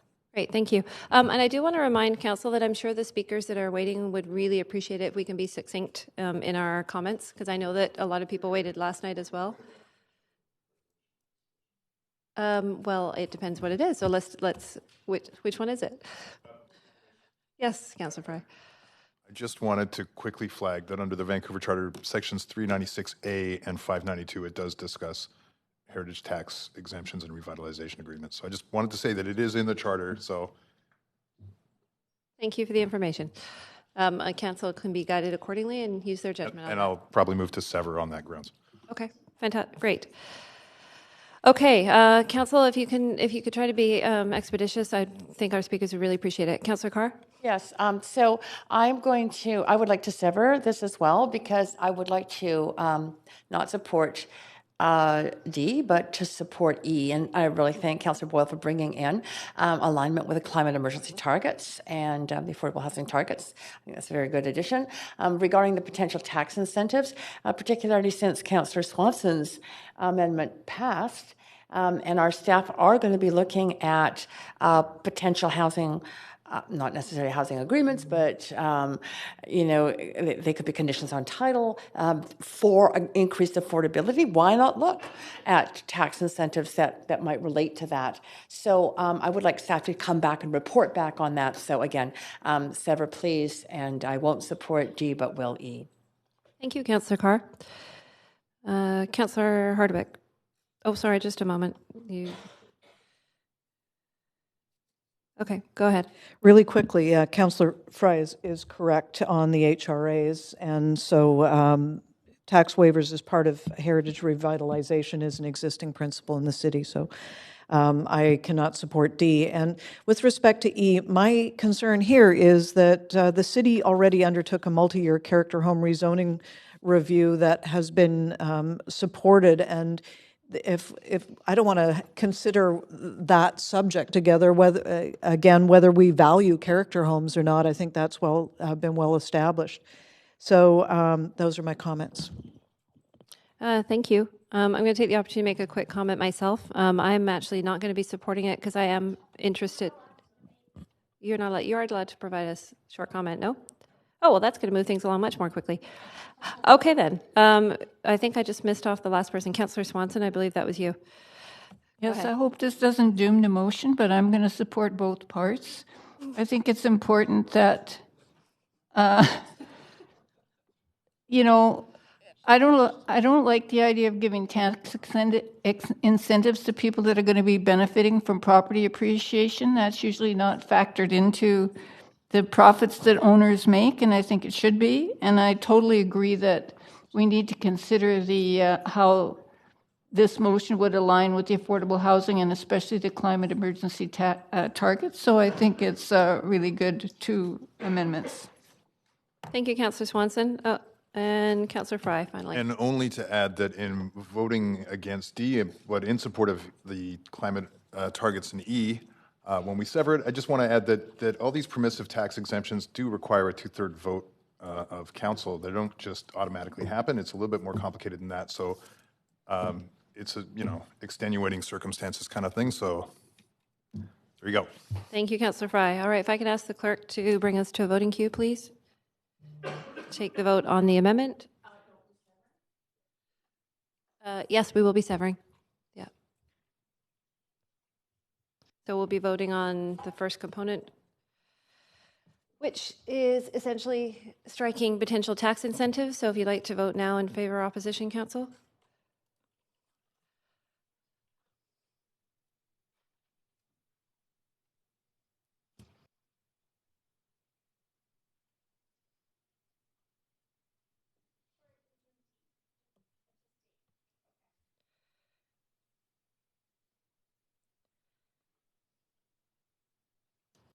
Okay, that has failed with Councillors Kirby-Young, Digenova, Fry, Hardwick, Wiebe, Dominato, Bly, and Carr in opposition.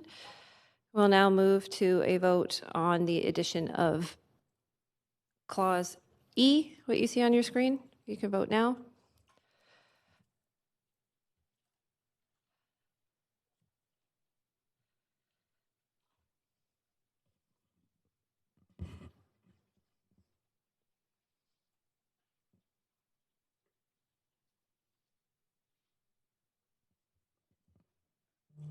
Okay, and that has passed with 2 councillors in opposition, Councillors Kirby-Young and Councillor Wiebe. Okay, Council, I'm going to now move us back to the main queue. I do have some councillors still in the queue looking for confirmation everyone intended to be on this list. Councillor Boyle? Councillor Carr? Yes, I'll just provide my closing comments on this. And first of all, I just want to correct, I think what might have been a misinterpretation by Councillor Hardwick about the removal of language regarding the building bylaw. There was simply a moving of that line from one position to another position in that paragraph. It absolutely is still in there. It just is in a different order, that's all. So there's still reference in C that is exactly the same reference around required related changes to the Vancouver building bylaw. So I am, first of all, wanting to thank Councillor Hardwick. This is really, I admire so much the work that she's put into this and the fact that she brought it home to us as council ever since the passing of what I felt were inadequate changes to the program to retain character home incentives that staff itself had said at the time they didn't really think the measures were going to work, and they haven't worked. We've seen the steady takedown of character homes and really at a fairly unabated rate, very few retentions under the measures taken. So this is moving us so much forward on the direction of looking again at those measures and really trying to nail it right this time in terms of enough incentives to retain, disincentives to tear down and rebuild or build new. It was important to me that this applied to the zones of the city where we know that there are high densities of character homes. So I'm appreciative of having that in there now, and very much focusing on the disincentives which were not in the measures that had been brought forward before. I really like the fact of increasing the number of suites because I believe that retaining character homes is important, not only in and of itself, in terms of being those buildings within our landscape that really provide the kind of what we love, the charm, the distinct character of individual neighborhoods. And to lose them is to lose our history. We don't, and I don't believe any of us want a city of sameness. It's so great to see the variety when we travel to places, to see different architectural periods represented and different building types and ages and styles. I think is so incredibly important for people, not only who live there but also who visit there. I also. Really want to thank the amendments. I think there's some strong amendments. I think that we can move forward, and this is only the beginning. We've got a number of months ahead where the details. I know that Councillor Hardwick loves to say the devil's in the details, but truly that's going to come down the line, and I think that. My sense is we've got staff enthusiastic about this, and I'm very happy that they're coming back to us with a major report in December, and look forward to that report as being a basis for us moving forward in the implementation of this motion. So thank you again, Councillor Hardwick, for the work that you've done, and thank you to the speakers for coming out. Thank you, Councillor Carr. Councillor Hardwick, any closing comments on your motion? Yes. During the Second World War, of course, there were no new housing built, and after the war, there was a real shortage. And on a personal level, my maternal grandparents had a rooming house at 12th and Cypress that they turned into 8 suites to accommodate all of those people. When I was born, my parents were living in the front bachelor suite. And that's what people did at the time, though, to I hate to use the term, but make room to accommodate more people across the city, and we can do it again. There's been ebbs and flows of population over the time, as one of the speakers noted earlier. I think it was during the 60s and the days of the Vancouver specials, there was a move to ban basement suites, for example, and then we've gradually brought them back. There are tremendous opportunities for gentle density across the city, and my hope is that we are going to start contemplating that more meaningfully now, and that this is only the beginning. I'm choked, I must be honest, about the gutting of things like the appendix and my concerns, but I am confident that this is only the beginning, and we're going to be able to move forward into a more full consideration of how we can make it possible for people to be developing throughout the city. So on that basis, even though I'm not happy, I will support the motion as amended. Great, thank you, Councillor Hardwick. That means we can now proceed to a vote, Council. So ask the clerk for a voting queue.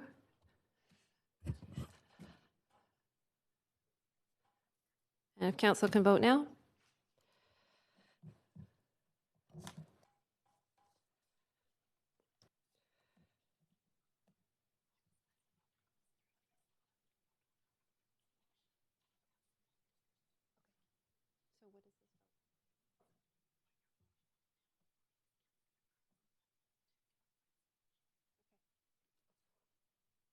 I just want to confirm for Council, we have two-step process here, voting on confirming Councillor Carr's amendment to the main motion, and then we'll take a final vote on the entire motion as amended. I'm advised by the clerk, so we will have 2 votes to do.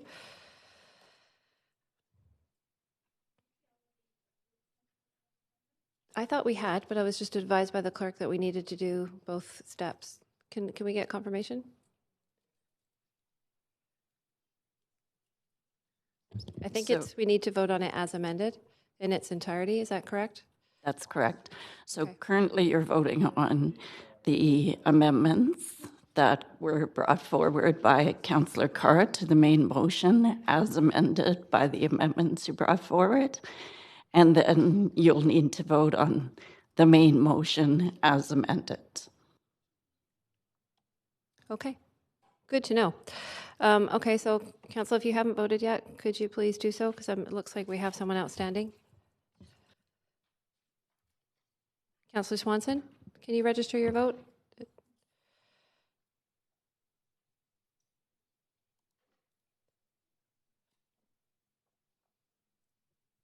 Okay, thank you. So that has passed unanimously. And we will now take the final vote on the entire motion.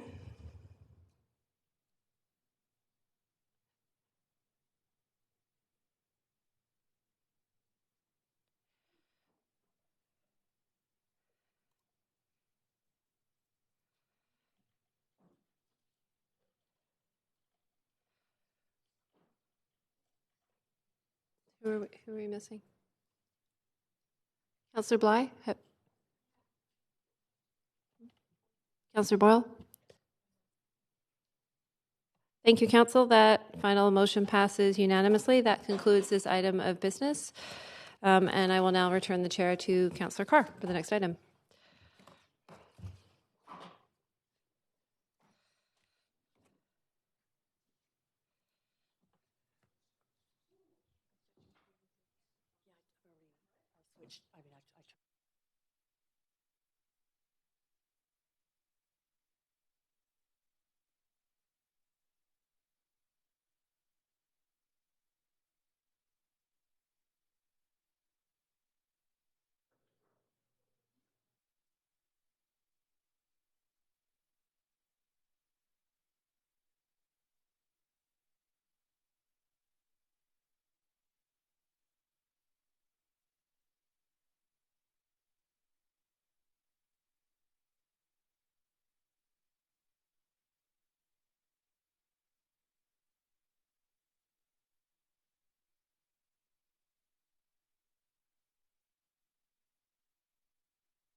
Everyone here, we just take a moment to change the actual computers to align with new people.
We have quorum in the room, so we can proceed.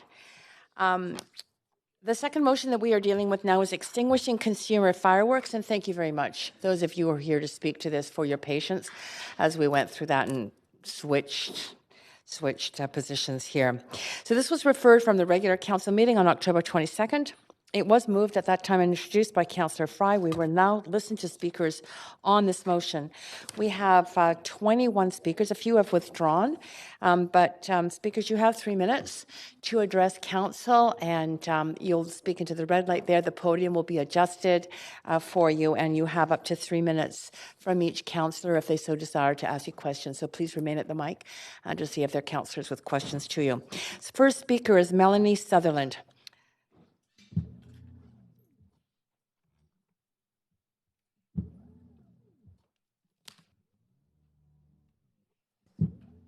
Good evening. Hello. Good evening. My name is Melanie Sutherland, and I'm here on behalf of the Canadian National Fireworks Association. The CNFA is the leading national voice advocating on behalf of the fireworks industry. Our mission is to promote fair access and safety in the sale and use of fireworks through public education, advocacy with regulators, and member compliance. The CNFA submitted a detailed letter to your council requesting that you vote against motion B.3. We believe our objectives are aligned to protect public safety. For the past several years, the CNFA has worked collaboratively with the city to educate the public leading up to and during the Halloween season. We are surprised to see this motion on your agenda. We have heard from the fire department the current system has been working, and since its implementation in 2008, fireworks-related incidents have in fact decreased. This motion is confusing and somewhat misleading. The motion's title, for starters, is Extinguishing Consumer Fireworks, but they request a ban on the sale only of consumer fireworks. History and experience has shown us that bans do not work. We know residents want to use fireworks in Vancouver. If the sale is banned, the market will move underground and products may not be legal for use in Canada, placing the safety at risk. The best opportunity for consumer education is at the point of sale with reputable vendors. A ban will eliminate this opportunity. So we question the true intent of this motion. So Councillor Fry, you reference the environmental concerns, but your sources only reference the UK and US statistics and products, and most of them are regarding professional grade displays. These cannot be blindly applied to Canadian consumer fireworks. They're not the same thing. So even so, if your research is focused on display fireworks, why is this motion about consumer fireworks? Is this motion intended to lead to a future request to ban professional displays? And you reference the impact on animals. Again, how can you isolate these concerns to the sale of consumer fireworks? So what is the true intent of this motion? Associations like the BCSPCA provide many tips to help animals cope with loud noises like thunderstorms, fireworks, and motorcycles, other loud noises.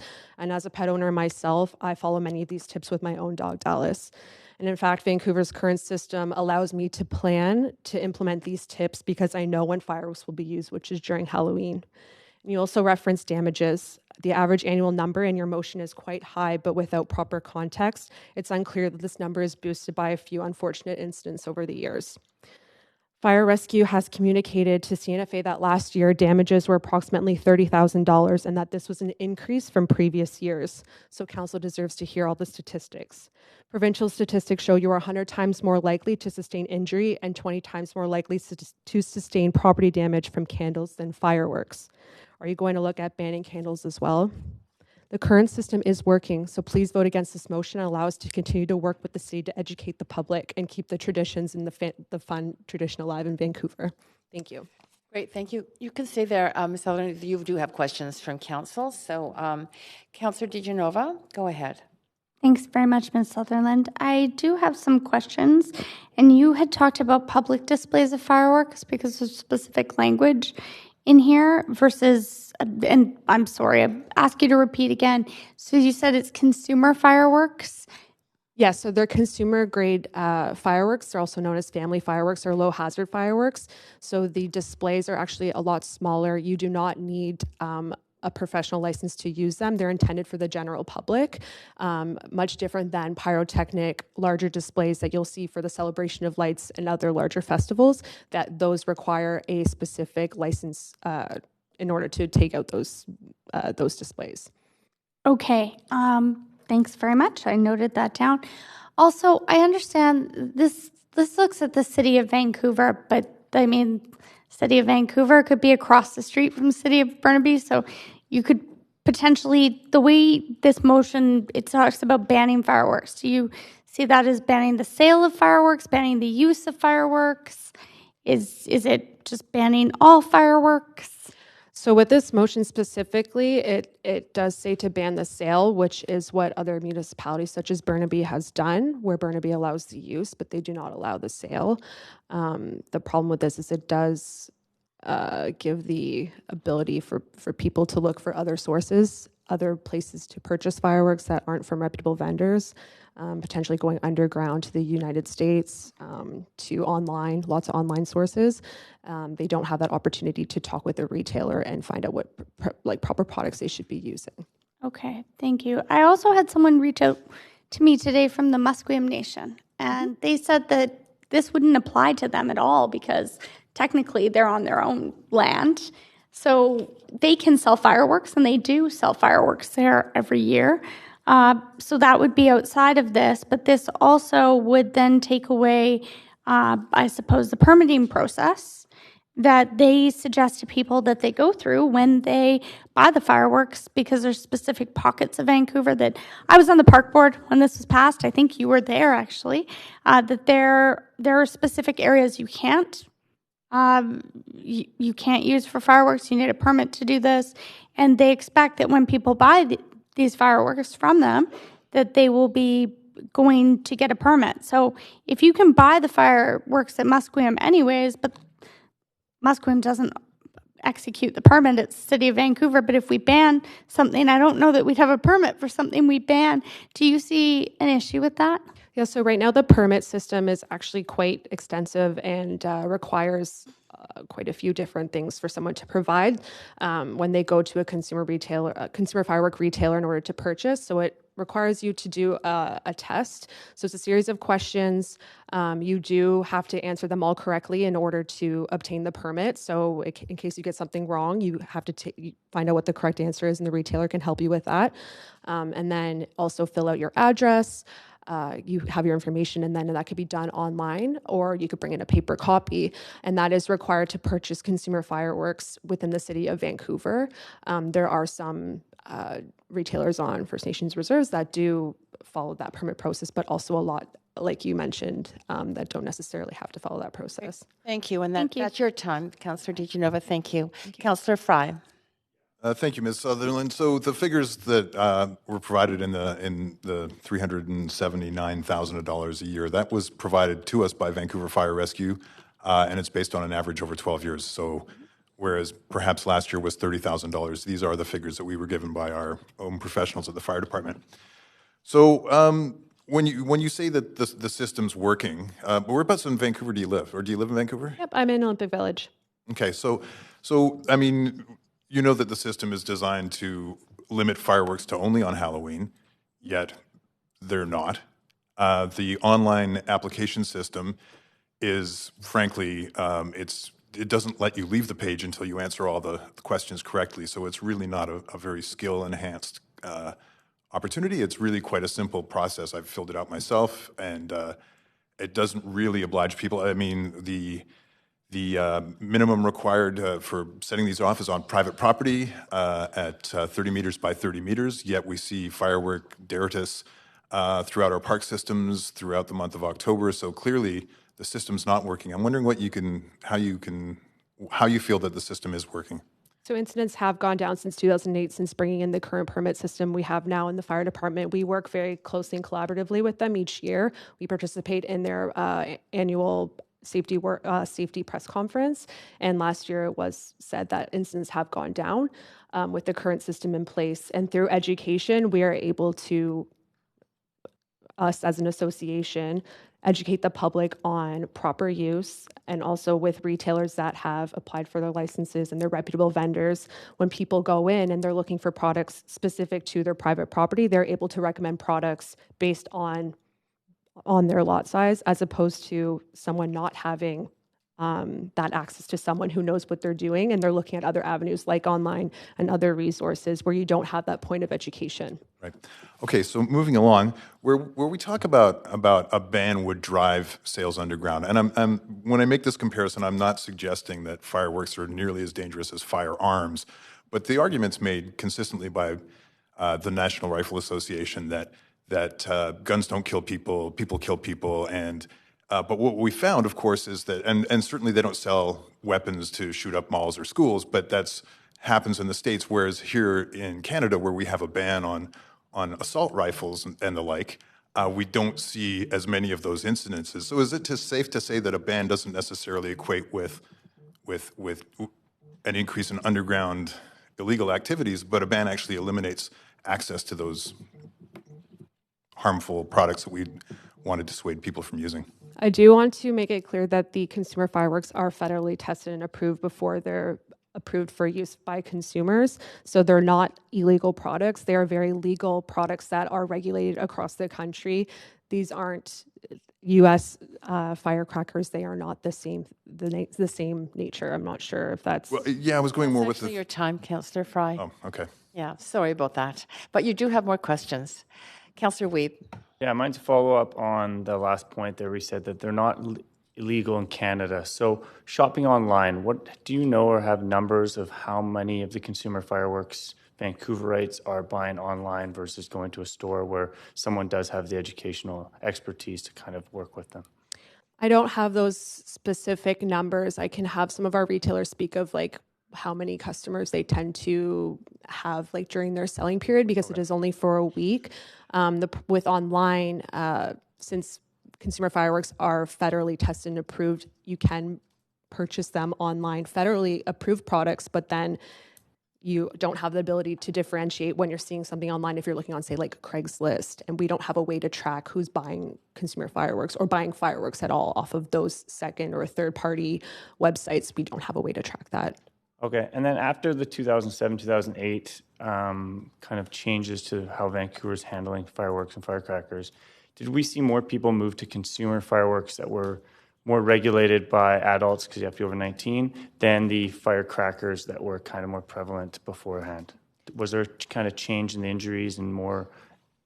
So what we've been finding is, since there's been reputable vendors in the city that the fire department's actually been able to work with, and for the association, we've been in since 2013. So I think it's been the permit process in combination with extra efforts on teaching education and providing more education to the public on it. I think those are all contributors to why incidents have gone down, but firecrackers have been illegal for use in Canada. It's more of educating people and the public that those are not for use. They're not for use by people under 19, and really getting the word out there that these are the products that are available for 19 or 19 plus. Everything else is not available or not authorized. Okay, and if someone does buy something in Vancouver and doesn't comply with the permit that they have, the one that they filled out, is there can the police fire department come to one of the vendors and say this person is not allowed to buy it? Do we have any type of rules in that? Yeah, so the fire rescue services, they can provide fines to vendors who don't ask for permits, and that does happen the occasional time, and we usually get informed of that. We keep in close contact with our members and the fire rescue services to make sure that if it is someone that we know, that, it's a warning, or we have a mechanism to say this is you were held up to a standard, you cannot do this. But it gives us a mechanism as well as the fire department to either issue I guess what I'm looking at is a fine. They do have that ability. Okay, thank you very much. Okay, you have more questions? Thank you, Councillor Weeb. Councillor Dominato. Thanks, Madam Chair. Thank you for being here. Curious, do you have any data around property damage to schools and school buildings and school properties with respect to the use of consumer fireworks? Like here in Vancouver, no, it hasn't been split up in that way. Okay. The last structural damage that we're aware of was in 2015, but not a school. No. Okay, it wasn't a school. Okay, thank you. And do you have any data around the volume of sales in Vancouver? I don't personally, because how it works is it can go through many levels before I have that data, but there are people here tonight that may be able to speak to that a little bit better. Some of our members are here to speak, so that might be a little bit better for them. Okay, that's fine. And then just going back to the motion itself, one of the whereas clauses talks about Vancouver being one of the only local, sort of metro cities that still allows the sale and use of consumer fireworks, and others have banned them for various reasons: property damage, injuries, costs to the communities, and I'm just curious. So, if are we likely the sort of nexus for people coming and purchasing here, and then going to other municipalities and using them if they're not being sold in any of those? I mean, it's almost all the metro area municipalities. So they are still allowed for purchase and use in the District of North Vancouver, West Vancouver, Port Moody. The the discharge is allowed in Burnaby. I don't think I'm missing any there. West Vancouver, District North Vancouver. So there are still a few in the Lower Mainland that do allow for the sale. So you had West Van, District of North Van, Port Moody, Burnaby. Burnaby discharge only in Burnaby, but also, and then the First Nation reserves, we have a few. We know that they're sold during the Halloween period there as well, or year round, so they are accessible there as well. Okay, great, thank you, helpful. Great. Oh, and you have got more. Thank you very much, Councillor Dominato. Councillor Bly. Thank you. Hi, Ms. Sutherland. Thanks for being here. My question is around enforcement to all of these different bylaws around fireworks. I'm a parent of a 14-year-old son, and I think safety is a big part of this conversation. And although I appreciate that there's rules around age restrictions and what have you, it seems to be the culture around fireworks very much is that teenagers somehow get their hands on them quite easily. And then that's, when they're not young enough to dress up and go trick-or-treating, the next sort of progression is fireworks, setting off fireworks around the month of October, it would seem, but certainly around the week of Halloween. So what is the position of the association in terms of enforcement and where we may be dropping the ball on that piece of it? Certainly schools, I live very close to a secondary school, and there's fireworks being set off there routinely right through the month. So I just wonder what your take is on that. Yeah, so we will say that a ban isn't going to eliminate the want to use products, especially when it's a tradition or something that is ingrained in a traditional aspect of society. So what we say is education is the best way to keep spreading the word of what the rules are and the regulations are.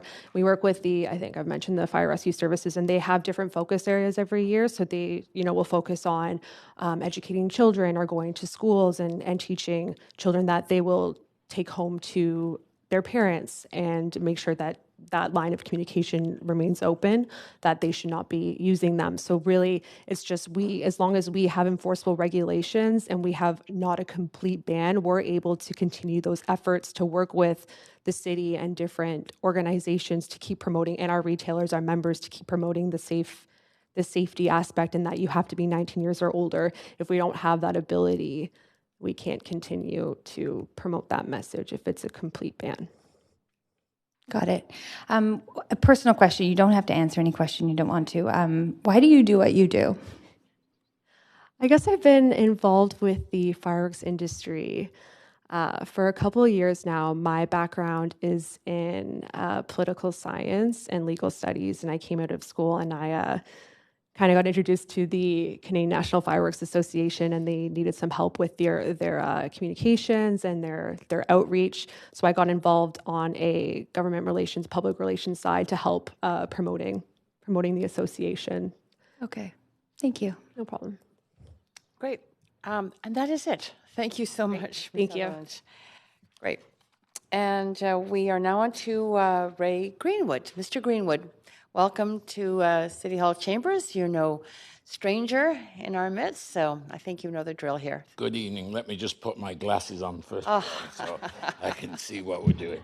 My name is Raymond Greenwood. I am Mr. Fireworks, and I've been involved in fireworks since 1973 when I emigrated to Canada, and I, in actual fact, got the mayor of the city within a city to sponsor fireworks, and that was Alex DeCimbriani, if you remember the name. He used to live in the West End in those Tudor homes.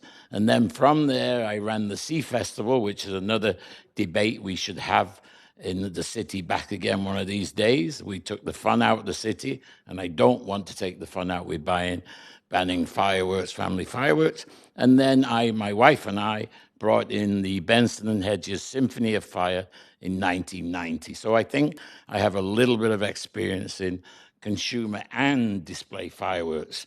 I've been selling fireworks in Dunbar for 27 years now, and I'm in the virtual space. I'm open tomorrow. I have a full permit, which I pay the city of Vancouver $250 for, and I buy a business license. So it's costing me about $350, and then I pay the fire department. It is a family business. My wife Stephanie works at it. My son Matthew, my now daughter-in-law Sarah, and Grace, my new 18-month-old goddaughter. So, and actually, my son is a licensed pyro. It creates income in our family so I can pay my city property taxes, which, of course, as we all know, have raised quite substantially, and pay my parking fee like I paid last night here with a 27% tax on parking now. It's absolutely outrageous. So I need the income. I'm a pensioner. I don't have a big pension, so I need it. I've been in the same location for the last 4 years, and I work big time with the fire department because I'm actually on the Vancouver Fire Department's advisory board to the chief. And all the time we discuss fireworks and the safety, and I must stress the safety is the biggest thing I am concerned about. And I will not sell to anybody under 19 years of age. They have to have, as Councillor Fry said, they have to do the test. They do have to pass it. Many people do fail it, and they have to sit it again and do it, and they have to bring in the permit with me. And I get very upset when kids come in from all the schools saying, well, I can buy bottle rockets online, I can buy Mighty Mites, and I can buy firecrackers online on Craigslist. And you look at Craigslist starting probably tomorrow, and there'll be pages of it. And fathers who are very irresponsible bring them from across the line and sell them. They have been illegal since 1972. They should not be here. And you asked Councillor Bly about enforcing. I do have to say the police department should do more enforcing, and they should really go after these Craigslist. Customers love to do fireworks. I have doctors. I have actually a leading heart surgeon that spends a lot of money on fireworks with me and does a big show. So we need it. I'm a member of the association. And as I say, they've all got to have permits. And all our products are federally approved. I don't want to see fireworks banned because I also think it's the start of moving to ban regular fireworks shows as well. So Canada Day, celebration of light. Thank you. Great. Thank you so much. And just stay there because you do have questions. Councillor Fry, go ahead. Yeah, thanks, Chair. And thanks, Mr. Greenwood. And appreciate the little historic references, including Seafest, which I entirely agree with you on. So if I get this, you remit to the city about $350? Just did it yesterday on my visa bill. But that's it? Then taxes, renting of the store. They pay the landlord rental of the store, which he pays a property tax. For a pop-up of Well, no, it's actually the virtual space. It's Yuki Only's store on... where I'm going with this is trying to ascertain value to the city, like what's getting remitted to the city of Vancouver. The taxes she pays on a yearly basis to operate that store at 17th and Dunbar, I'm helping her with her rent to for a month. Pay city taxes. Okay, so... And I mean, I'm just trying to, because we get a lot of call-outs for Vancouver Fire Rescue, we get a lot of call-outs for the VPD, and arguably they're not all as a direct result of your particular store, as you point out, Craigslist, the proliferation, the online availability. But certainly there's not a lot of value that we're achieving out of this other than some people's enjoyment of fireworks. Well, with all due respect, I think the city does get a lot of value. The families get a lot of fun in the city. And I think, as Melanie said, the costs have not been that substantial the last 5 years. And I do have to say, 2008, the city did a fabulous job of banning Roman candles. And that was one of the worst things. And I wouldn't like to ask anybody here, but whoever used to do Roman candle fights with their kids, thank you. And that was stopped, and that has saved an absolute ton of money. John McKerney did a fabulous job on bringing that through. That being said, I've looked at the online offerings, including some of the local franchisees, not yours particularly, but I see all sorts of things like, my favorite is not bottle rockets. That's the actual name of them. Yeah. But clearly they are bottle rockets. No, Councillor Fly, they're definitely not. They're just little things that go spurt. Bottle rockets go up in the air. There is nothing that goes up in the air as an aerial type thing, like a rocket with a stick on, that is allowed in Canada. So now, what do you say to and a lot of these other ones that I could read out are clearly designed to make a lot of noise. And what do you say to people who, are suffering from PTSD, people who have pets that are completely traumatized by this? And increasingly, I've been hearing from a lot of parents of kids who have neurodivergence who are unable to cope with the proliferation of fireworks throughout the month because it doesn't just happen on Halloween. Well, again, you're quite right. If it's happening throughout the month, it should be stopped. There were about 8 police cars here last night. We had to stand outside and watch them all. They should be out policing the city. There's 1,800 policemen in the city. They should be policing because it is illegal. It should be stopped. They are not. Would you support a higher licensing fee in order to put out more policing to stop? With all due respect, we're paying a big fee already. It used to be $25. Okay, and that's it, Councillor Fry. But you have more questions. Councillor DiGenova, go ahead. Thanks. I'll try and keep them focused. I thought it was interesting, and it was brought to my attention. I'll ask you the same question I'd asked the previous speaker. Musqueam, we cannot tell them what to do on their land. And we do know that we are on unceded land, and this is their land too. So I don't know if they sell it there, if they'd suggest that we continue to sell it throughout the city.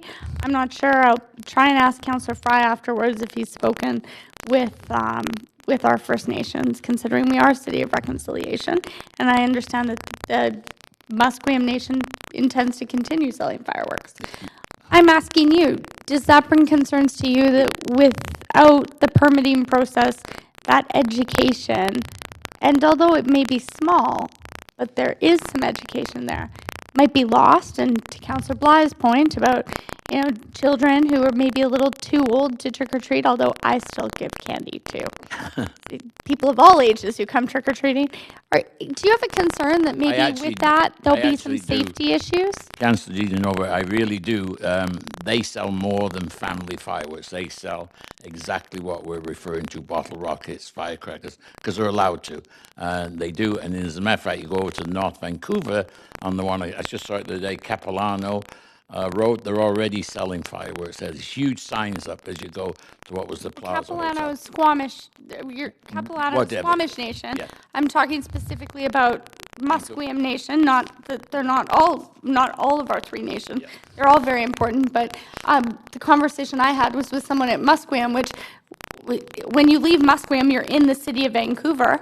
So would it concern you that there's not education still there? Correct. They have there's no control on whatever they want to do. Because it would be kind of silly to ban something but give a permit for it if you ban it. And the permit's the only way you get the education. Correct. And you are right, is on every customer I have in, we give a mystical fireworks brochure that tells all the safety instructions. And as a matter of fact, on every firework, there's firing instructions.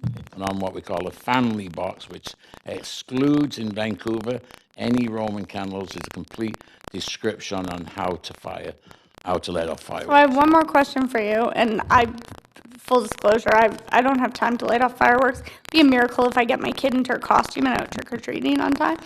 But just wondering, cultural communities. So for instance, Visaki, it's not just about the one big display, but families gather. Lunar New Year, same thing. Is this something that you've heard? Is it just Halloween that people use fireworks? You're so right. Diwali, I believe, is about the 26th or something. Go to Surrey on the 26th. It's like the Blackpool illuminations in England, if you know that. They fire off a huge amount of fireworks. New Year's Eve, people want to fire. If you're Dutch, in actual fact, you fire off fireworks on New Year's Eve. The ladies nodding head at the back, exactly that.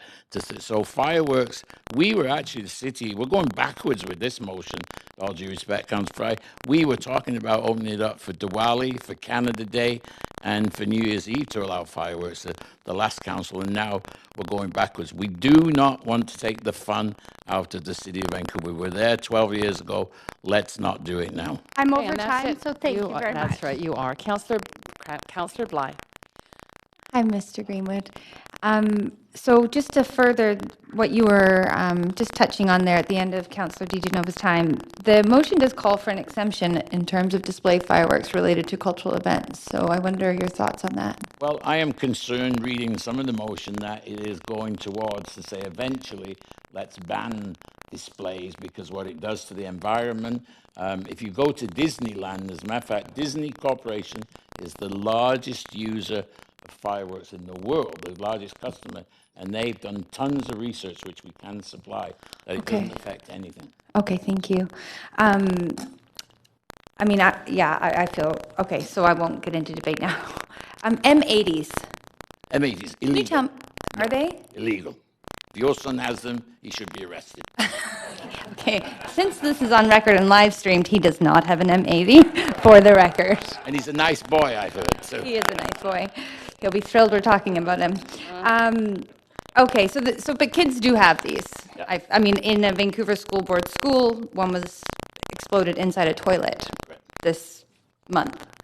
And I think happens every year, various schools. So I wanted to just, because they are regulated as consumer fireworks. No, with all due respect, they're not. You go across the line to Auntie May's in Washington State. I went there the other month. The stuff they sell there is what we in Canada consider, which we don't consider, they are a professional fireworks. They sell shells, 2, 3, 4-inch shells that are illegal, that can only be used on a barge show or in a celebration of some sort. So they sell them retail down there. It is honestly a nightmare. And yes, they are all bought from there. And one year, Energy Mines and Resources actually had a dog that sniffed out cars coming through the border, and they did a huge, major enforcement. And that's what I would recommend that council goes to, Customs and Excise, and have the Border Patrol really enforced. So follow up to that, what about M60s? No, they're illegal because they're illegal here as well? Yeah. In BC? In Canada. Okay. Yeah. I'm just seeing different reports online. Yeah. I'll have a look and follow up. Thank you. Talk to him. Have a big discussion. Great. That's it for your questions. Thanks, Mr. Greenwood. One quick comment. I'd like to thank Councillor Kirby for bringing in the motion about the dog waste. As you know, I've been doing that for 6 years. And Councillor Hardwick, I'd like to see next year that we celebrate that beautiful flag there, the Vancouver flag, which the Navy Club gave to every school. Thank you. Thank you so much, Mr. Greenwood. Okay, next on the list is Cynthia Fraser. Cynthia Fraser? Okay, fourth is going to be Pali Bizia, followed by Kashmir Dhaliwal, followed by Alison Cuffley. Pali Bizia? Or Paul? Kashmir Dhaliwal?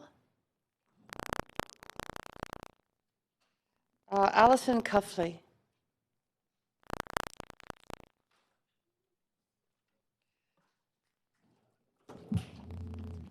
Welcome, Ms. Cuffley. You have 3 minutes. Good evening. Timers there and into the red light. Thank you so much. Good evening, Mayor and Council. My name is Alison Cuffley, and I'm the Government Relations Officer with the British Columbia Society for the Prevention of Cruelty to Animals. I represent the organization tonight. The BC SPCA supports Motion 3, extinguishing consumer fireworks, because the noise caused by fireworks is frightening and stressful for both domestic and wild animals.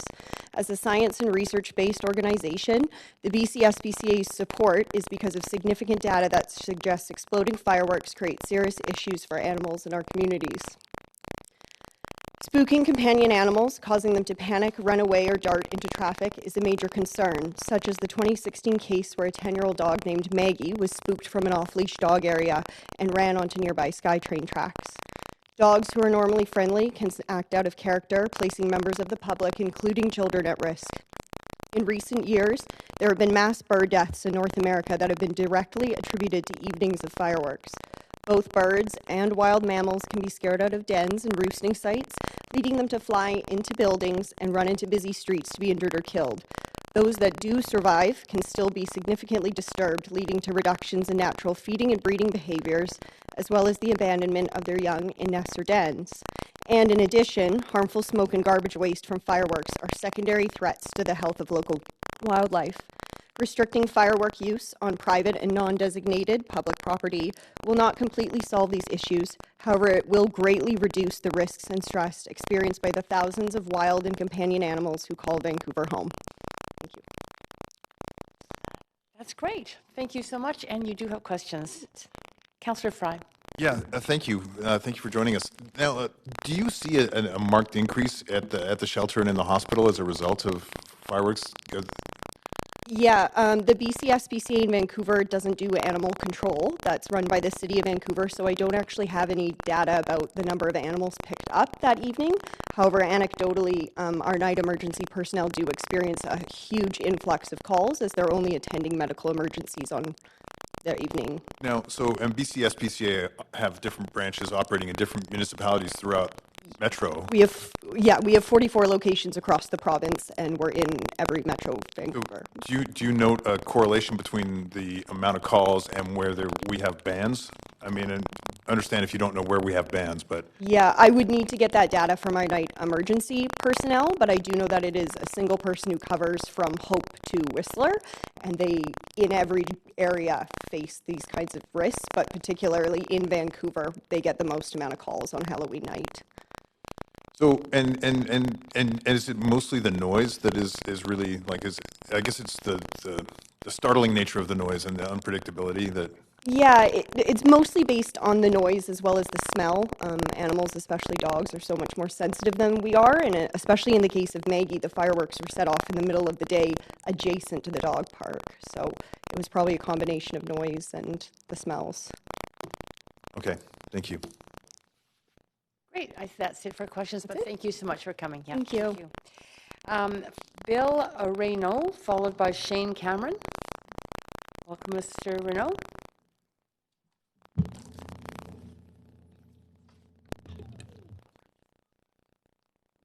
Hi, my name is Bill Reynaud. I am against the motion B3 extinguishing consumer fireworks. They are safe, they are fun, they are a tradition. I grew up in Ontario. Every year my dad would buy fireworks, set them up, and light them off. He'd know which ones to light as he heard the oohs and ahs from the audience being us. This went on for years as I grew up, and I became a pyro nerd. That I can admit it. I moved to BC after I was hired by a BC company, and I built my family here. What's my work? I design fireworks. Yes, it's a blast. I get them all the time. Federally authorized consumer fireworks are safe. The instructions on how to use them are clearly outlined on each product's packaging for residents to read and follow. Canada has some of the most stringent regulations around family fireworks in the world. Canadian fireworks undergo extremely rigorous testing by the federal government before being authorized for the sale and use. In fact, we lead the world as having one of the best government testing labs, so much so that the other countries send their products to us for testing. The product labeling has strict requirements to show the height of the effect and the required audience viewing distance. Natural Resources Canada sets these distance requirements. The audience distance is determined by doubling, that's twice, the height of its effect. That way, if a firework were to tip over, the audience is twice the distance away. This is a safety requirement that retailers are able to educate their customers about at point of sale. Retailers work with customers to get the most suitable products for their celebrations. If you ban fireworks, you are removing that opportunity to keep the public safe through education. As you know, firework injuries or damages are often caused by the misuse of fireworks, and so education is, again, very important. A report provided to Abbotsford Council stated that in Vancouver from 2013 to 2016, 3 injuries related to consumer fireworks were reported. 2 of these injuries were caused by misuse of a product, and 1 was from an illegal firework product. During the same time period in Abbotsford, where I live, that has a complete ban on the sale of and use of consumer fireworks, 12 firework-related injuries were reported. Bans do not mean less damage. It means there is no ability to educate the public on safety. We can keep fireworks fun and safe for families to celebrate together. We can keep the traditions alive. Please let us continue to educate the public by not supporting this motion. Thank you. Great, thank you. And you have questions if you want to just say. Councillor Fry, go ahead. Sure. Mr. Reynaud, thanks for joining us. So you design fireworks here in Vancouver. That's obviously the most interesting job I've ever heard of, actually. So a lot of fireworks, it seems like a big part of firework design is noise and like making them screech, making them bang, making them crackle, all those kind of things. Would you be inclined to agree that noise is a big part of it?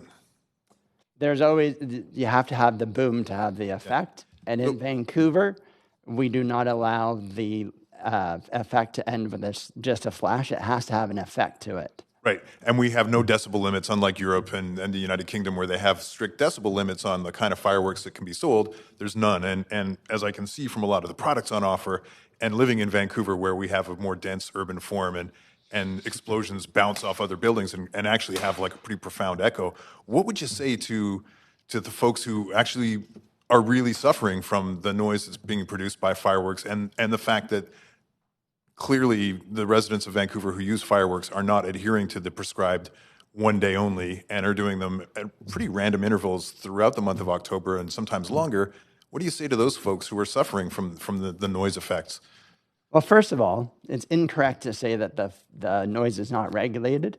In Canada, it actually is part of the federal requirement. There is a test done at the 5-meter distance. I don't recall the decibel levels, my apologies. I have mountains of regulations this big that I follow. Second to that, so what's the effect on a typical person? I can't speak to that. As somebody who designs fireworks, what do you say to people who say, this is driving me crazy, it rattles my PTSD, my neurodivergent child is pulling their hair out because they can't cope with the random noises? What do you say to those folks? I can't speak to that. I don't face that. Okay. All right. I thank that and thank all those veterans that are doing their service, but I personally have never heard of one. Do you not think your industry has an obligation to maybe sort of be considerate about how your product might impact others? Our product entertains the most number of people in Canada for the lowest price. It is very popular. It's well used across the country. There's other provinces that use fireworks and sell fireworks year-round. This is one of the only cities that only allow it one day a year. Well, a lot of cities just ban it outright, so. With that, if you were to drink all year round, you would have a better understanding how to take alcohol. If you were to drink in one day, how do you think it would be? All right, thank you. You do have more questions. Councillor Weep. Yeah, quick question on the education. So you said to Abbotsford, what is the education that you're seeing around the Lower Mainland to ensure that we continue to increase people's understanding of how to use fireworks? So there's a safety flyer that's sent out with fireworks. This is at the back of our family packs. In Vancouver in particular, your permit process actually asks questions related to the safety of fireworks, which is excellent. And as you can see by our prior speaker, Melanie, she can show you the statistics and how that's improved, how safety has been improved because of that. Thank you very much. That's it. Thank you very much for coming. Next, we have Shane Cameron, followed by Chris Baisley. Welcome, Mr. Cameron. There we go. Hi, my name is Shane Cameron, and I'm here representing Mystical Distributing Company. We're Canada's largest importer and manufacturer of fireworks, supplying Canadians with everything from sparklers to large commercial-grade display products and everything in between.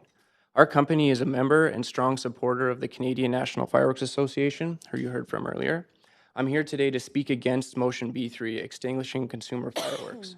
Consumer fireworks are a federally regulated, legal Canadian product that all Canadians should have the right to purchase and use. As per the Canadian authorization standards, consumer fireworks are comprised of low-hazard products for recreational use and carry minimum risk outside of a 5-meter radius when used according to the manufacturing instructions. Display fireworks are labeled high hazard and can only be used by professionals, certified with a valid fireworks operator certificate from Natural Resources Canada. Currently, there is under 11,000 certificates issued in all of Canada. That's roughly 0.03% of Canadians.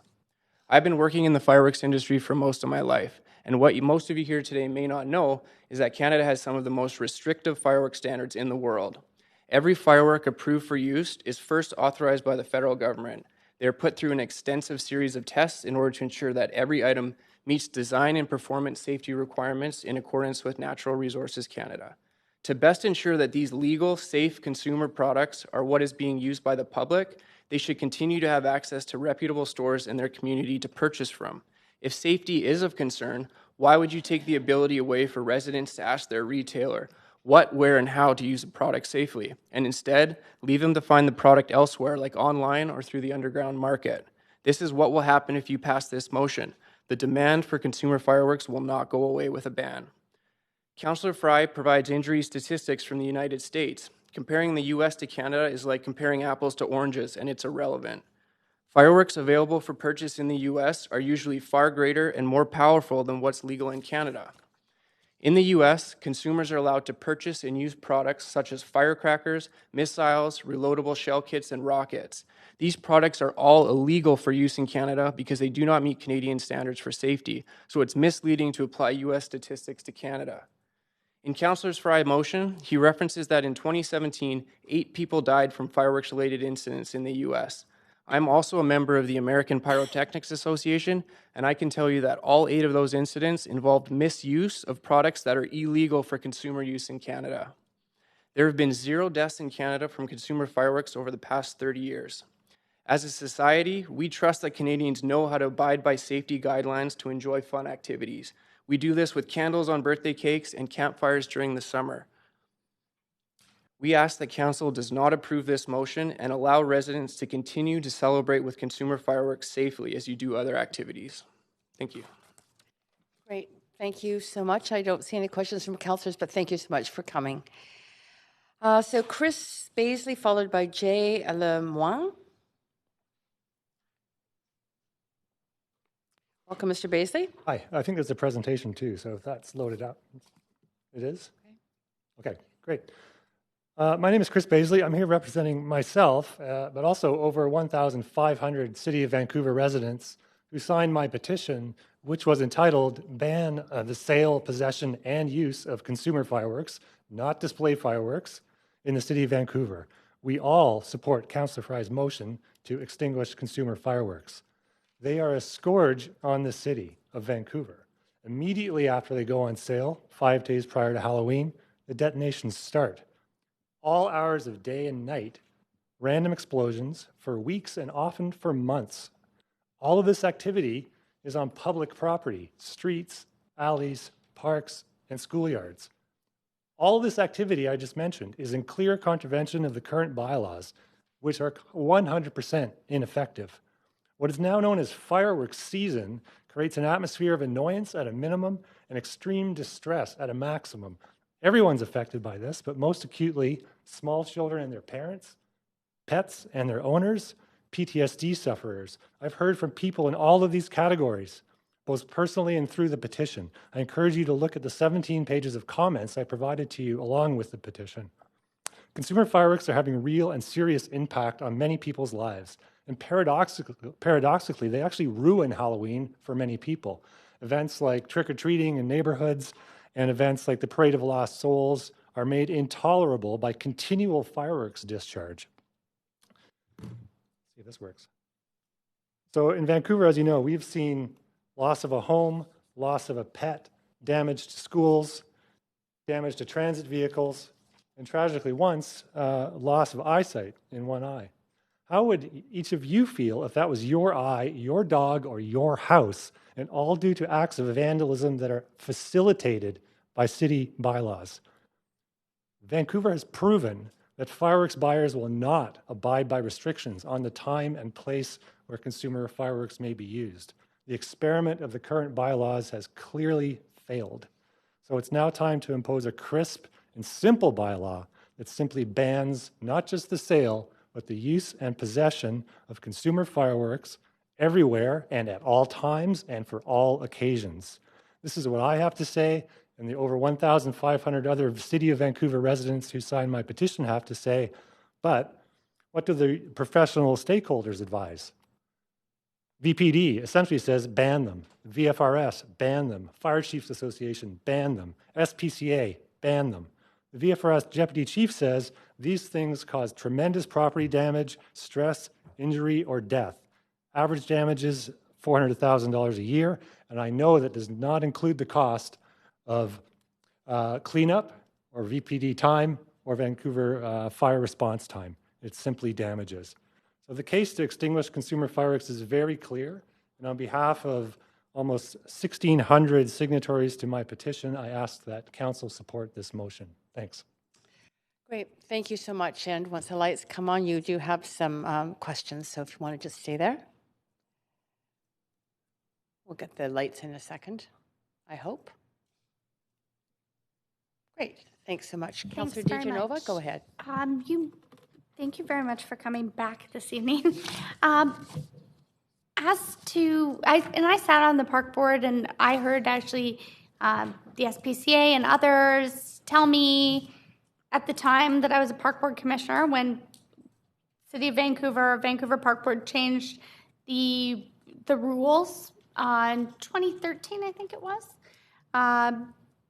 for fireworks, consumer fireworks, that a ban wouldn't work. A ban, and I don't want to speak for the SPCA, but I remember a question being asked about a ban, and when there's a ban, there's an issue with education. So also hearing from, and not reaching out at all, just hearing from someone, and you may have heard me say before at Musqueam, that said they're going to continue to sell fireworks. We can have fireworks, obviously, that are still going to continue to be delivered to people's doors. We can't stop that. Do you think that a ban is the best way? Because a ban means we don't issue permits. Permits mean we don't ask those questions for education. I'm not set on a certain way. I'm just asking those questions because I was the one who actually asked for and pushed for a ban before. So I'm just wondering about education. Do you think it's actually going to stop people from using them? And the last part of this is also, do you think we're going to be able to enforce a ban? Okay, you asked a few things there. Sorry, I tried to get it all in. Which is absolutely fine. The bylaw we have now, well, I will say it is not very complicated. It is too complicated to educate about. Where and when simply doesn't work. A ban, not just on the sale, but the absolute outright use of these is a very simple educational message. No, you may not use them. No, they are illegal. That's about as simple as an educational message can be. The so-called education being done now is clearly a joke. Here's a pamphlet, and then 3 seconds later out the door, they're setting them off on public property on the wrong day. So this thought that we can educate people about this is a little bit pie in the sky. That's why we need something very simple that people can understand. And I think that's what a ban will do. Will it stop everything? No, it won't, because right now we have a problem of convenience. Every street corner you can buy these things. Cut that off, people are going to have to work to get them. They're not going to work to get them. So the getting them online, as we've just heard, you don't think that might happen? And then on the enforcement side, do you think that we'll be able to enforce this? People could continue to buy them online, certainly, but that's why I'm saying it's not. No, but I mean, like you had talked about VPD time. I'm just asking, how do you like VPD get a number of calls, Vancouver Fire get a number of calls. Right. It's not just Halloween. How are we to enforce something? So the more we can constrict the supply by making it less convenient, the less they will be used. The more they are fully illegal, with people not having little hooks where they can pretend. I know. I am out of time, but I was asking about enforcement. But enforcement right now is not seriously taken. You can phone the city, you can phone the police, and nothing is done. Yeah, I agree. Okay, that's it. You are out of time, Councillor DiGenova, but you have more questions from Councillor Fry. Yeah, thanks for joining us. And the slide that you showed earlier, I think just counter to Councillor DiGenova's recollections, that's actually from February 2013. Yeah. And so, yeah, just going through that, VPD, Vancouver Fire Rescue, support regulated community fireworks events. Right, so those are display fireworks, not consumer fireworks. That's right, yep, yeah. And school boards opposed to expanding the sale and use. I think the question I'm sorry to interrupt. I think the question at that time was, should we expand the use? So Yeah, absolutely, absolutely. And so there's a clear indication from all these stakeholders that it was an issue then and continues to be. Would it surprise you if I told you that we just received a letter from the BC Association of Professional Firefighters also supporting a ban as outlined in this? It wouldn't surprise me that any professional body that's responsible would support a ban. Yeah, have you tried to apply for a fireworks permit? No, I've looked at it online. My dog could do it. Yes. Okay. All right. Yeah. No. I think. Thanks for coming and presenting. You do have more questions, Councillor Weep. So I want to be clear. You want not just a ban on the sale, but a ban of consumer fireworks in Vancouver. The use of the use. Yeah. Okay. I mean, I don't care if people buy them, and neither do the citizens being affected. It's the use of them.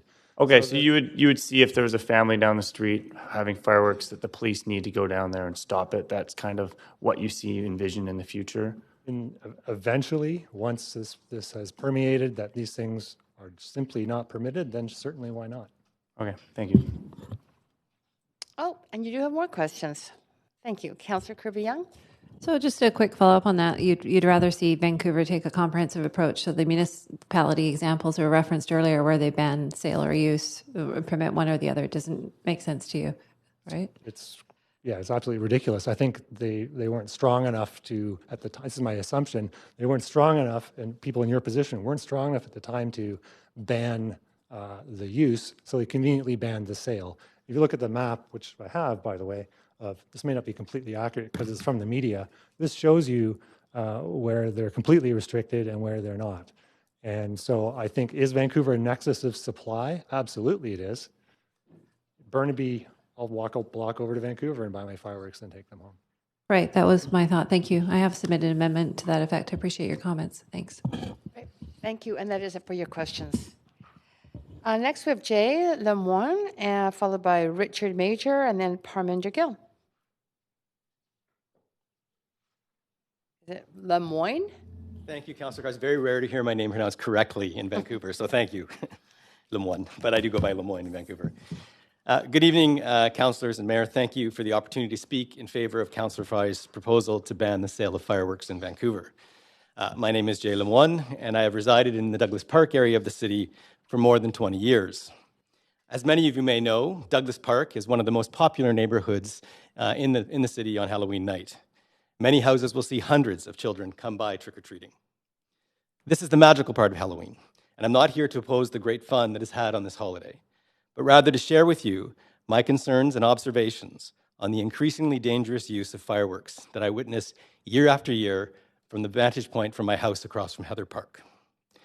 Notwithstanding the current permitting requirements that we've heard about, the vast majority of people I see setting off fireworks are under the age of 19, most considerably younger. It's common to see them dangerously lighting fireworks on the streets and sidewalks, even when the smallest of trick-or-treaters are still out. It's very clear that many of these young people do not understand the serious risks, notwithstanding which may be on the packaging or on the permitting requirements, the dangerous risks to themselves and others, which are associated with the careless and reckless use of powerful fireworks. The problem is not just with the dangers presented on Halloween night. Fireworks will go on sale in the city tomorrow. Although they are only permitted to be discharged on October 31, I can guarantee that on this coming and Friday, Saturday nights, fireworks will be heard in our neighborhood and many other neighborhoods throughout the evening and into the early morning hours. This will continue well into November until each personal cache of fireworks has been depleted. I can also guarantee that the vast majority of these fireworks will be set off indiscriminately in local parks and the surrounding streets by young people who easily circumvent the existing, unenforced, and perhaps unenforceable permitting requirements. I suspect most of these fireworks will have been purchased from one of the transient and loosely regulated pop-up shops that suddenly appear in neighborhoods the week before Halloween. But in addition to the dangers to people and property that fireworks present, there are two other concerns I'd like to address briefly. First, many people and animals are truly terrified by the incredible noise associated with fireworks.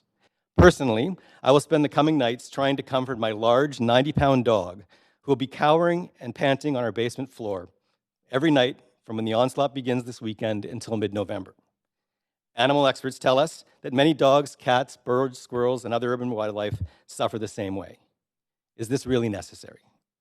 Secondly, each morning for the next few weeks, as I walk the same nervous dog around Douglas Park, and there is some irony in this, I will find myself picking up and disposing of the piles of casings that are left behind. It seems those responsible for setting them and those profiting from the sale are nowhere to be found when the fun is over.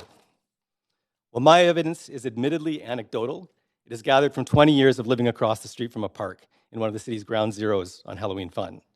So I'd ask you to listen to your fire professionals, your medical professionals, paramedics, school board, and others, and vote in favor of the ban of the sale of fireworks in Vancouver. Thank you. Great, thank you so much. I see you have no questions, but thank you so much for coming. I would. Thank you. Yeah. So Richard Major is next, followed by Parminder Gill. Mr. Major? City councils, supporters, and opposers to family fireworks. My name is Richard Major. I have a voice and a passion for fireworks, and I feel the strong desire to speak with all of you as a request to keep family fireworks alive in our beautiful and respectable city. I'm against the motion to ban family fireworks in Vancouver. As a child, I've always found something so nostalgic about fireworks, the colors, the crackles, the excitement that's held within these cardboard tubes and boxes. My dad used to set up a small show in our backyard. He would always educate us about the safety and knowledge and respect needed when lighting and setting up fireworks. And when we were at a safe distance away, he would light up that lifeless box and we'd watch the magic that comes out of those little boxes, which of course is always exciting. It's a memory. And as an adult, I still see the magic in how now I have the privilege and passion on the education and utmost safety I've learned and respect when lighting and handling fireworks to our next generations, to my family, to our friends, and to others like some of you who are full of wonder and excitement from these fireworks every year.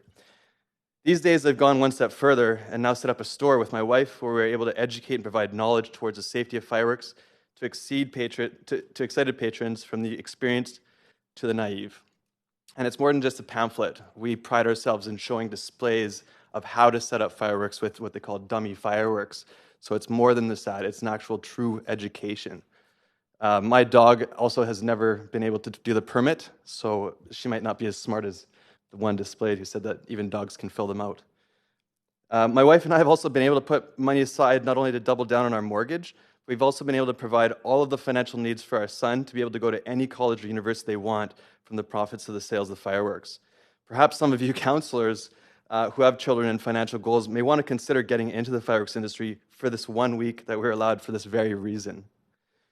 The day we can use fireworks is on Halloween. It's on a day when we already have a tradition of dressing up and knocking on strangers' doors where people and animals are already disturbed from their daily routines.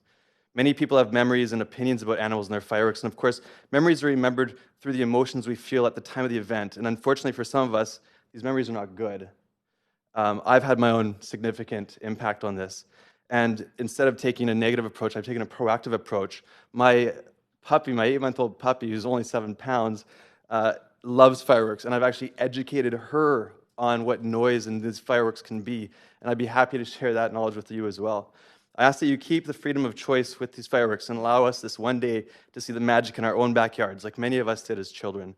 I believe if we ban the sale of family fireworks, we open the doors to a black market. I will sell online, and there's no permits allowed, so that makes it very risky, and I don't like that idea, but it's available.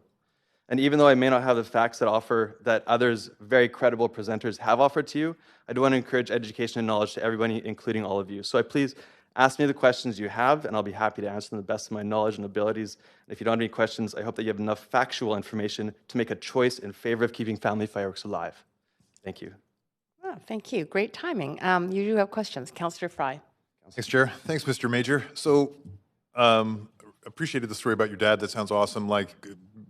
And I think that's one of the things that we're seeing is lacking is that kind of guidance on the appropriate use of fireworks. But I just want to so you're making enough money from a 1-week pop-up to send your kids to college and double down your mortgage? Well, this is over time, but we also have strategies to make that money grow as well. But yeah. Right, so what kind of volume of fireworks are you selling and where are you selling? Well, I mean, here in Vancouver? Last year we've netted on an average of $15,000. Oh, okay. So what's the volume of fireworks, like physical? How many shells and rockets are we talking about going out into the streets of Vancouver? Estimating thousands, tens of thousands. I didn't get that far, unfortunately. I'm not that good in sales. No problem, no problem. So, you know, and again, I really did appreciate, you know, like the lessons that you shared about what your father, the lessons your father shared with you, and you sharing that. Where do you think the industry has a role and responsibility? You know, we heard from Mr. Lemoyne just before about how, you know, he walks around the next morning, there's litter everywhere from fireworks, the indiscriminate use, and the effects that it has on his dog, unlike your dog. Where's the responsibility lie with the industry to respond to these kind of things that are genuine impacts on other people in our city? In regards to cleaning up the garbage left behind? Or is there a responsibility from your industry for the rest of the city that aren't enjoying fireworks?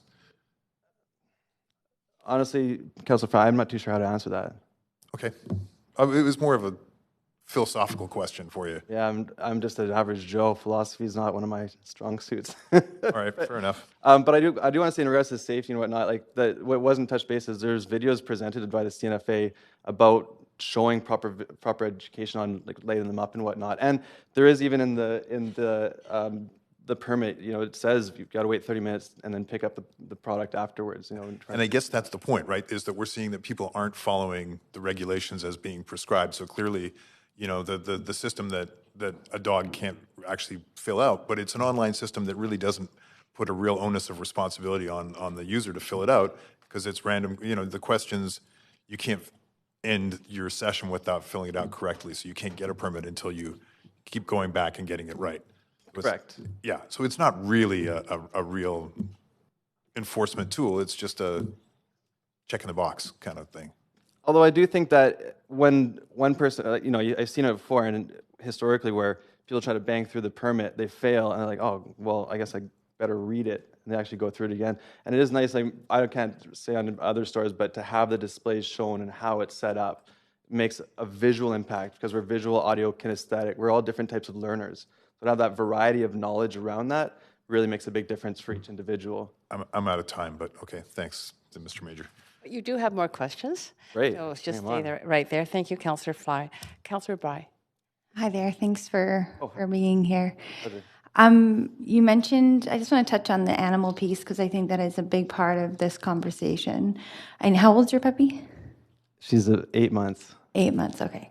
So I just wonder if, just given your knowledge and support and obviously your business around fireworks, has your puppy been exposed to them before over the last 8 months? Well, through, like, with Fireworks in Canada Day and whatnot, like the big displays.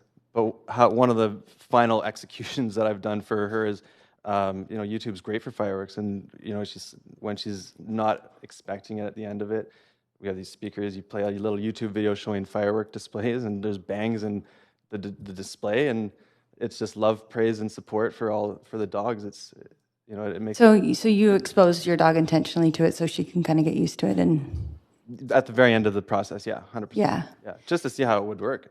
Yeah. So would you say it's fair to say that most dog owners don't do that? Absolutely, yeah. So having them once a year actually puts most dogs at risk? I would think most dogs could have a bit of a trauma to it. Yeah. But also there's no education for the dogs around it or the dog owners. Maybe that's something that as Well, I think what we're struggling with is this is once a year. Or like one time in the course of 12 months. And I think that I have a dog too, and he's 120 pounds, and he's terrified of fireworks. And so I get that, but it's because he's never around them, and that's typical with animals, right? If it's something they're not used to, that, you know, then that, and so we can't really control that here, what people do with their dogs. Right. And I appreciate your dog isn't reacting that way, but I would head to guess that most people are not training their dogs to get used to fireworks. Probably not, but I mean, it's also not just one time of the year. Maybe for family fireworks, however. But how many displays are there in Vancouver in a year? Oh yeah, but they're not unpredictable, right? If it's at English Bay and I live by Trout Lake, then I know that that's a safe distance. But if I live by Trout Lake and it's Halloween, I need to be back in English Bay. So, and that's for a whole month. So I mean, I don't want to debate, but I just needed to really tease that part out because I just don't want it to be misleading that some dogs are totally fine with it, because I'd say the majority are not. But it's also misleading to say that all dogs are afraid of them, which some people say. I don't think anyone said that here. Yeah. Yeah, thank you. Okay, that is it for your questions. Thank you so much.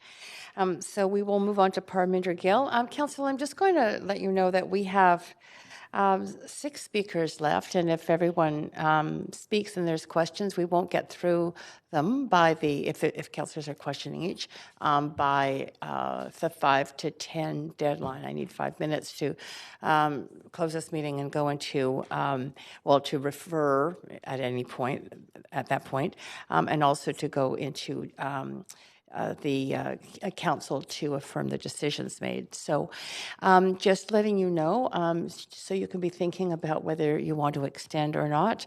I'll be looking for a motion at some point, especially if we have the remaining 6 speakers all here. Sorry for just taking that little bit of informational time. Go ahead, Mr. Gill, and welcome. Hi, good evening. My name is Parminder Gill. I work with Fatboy Fireworks, and I've been selling fireworks for about 15 years in Vancouver. I have a letter here from the Khalsa Diwan Society at the Ross Street Temple here in Vancouver. We forwarded it to everybody. I'm not sure if everybody received it.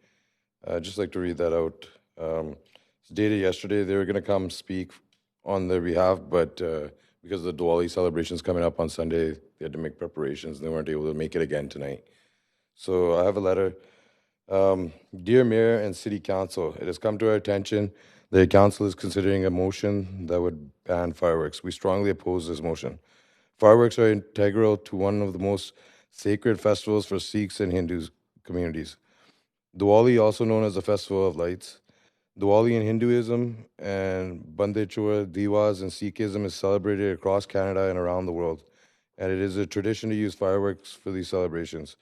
Many municipalities across Canada already allow their residents to use fireworks to celebrate Diwali, but in Vancouver, we are not allowed to, despite the fact that we have the largest South Asian population in the community. The Sikh community feels very strongly that we should be able to celebrate Diwali, Bande Chor, Diwas, and Guru Nanak's birthday celebrations with fireworks in Vancouver. Diwali falls around the same time of the year as Halloween, so allowing this would not require much change to the current permitted fireworks selling period. If you ban fireworks, then the opportunity to use them to celebrate them on our sacred days will be completely eliminated. This is extremely important to our community. We ask your council to please vote against the ban on fireworks and look to opening the sale and use to include important cultural holidays such as Diwali. Sincerely, Malkeet Singh Dami. He's the president of the Ross Street Temple.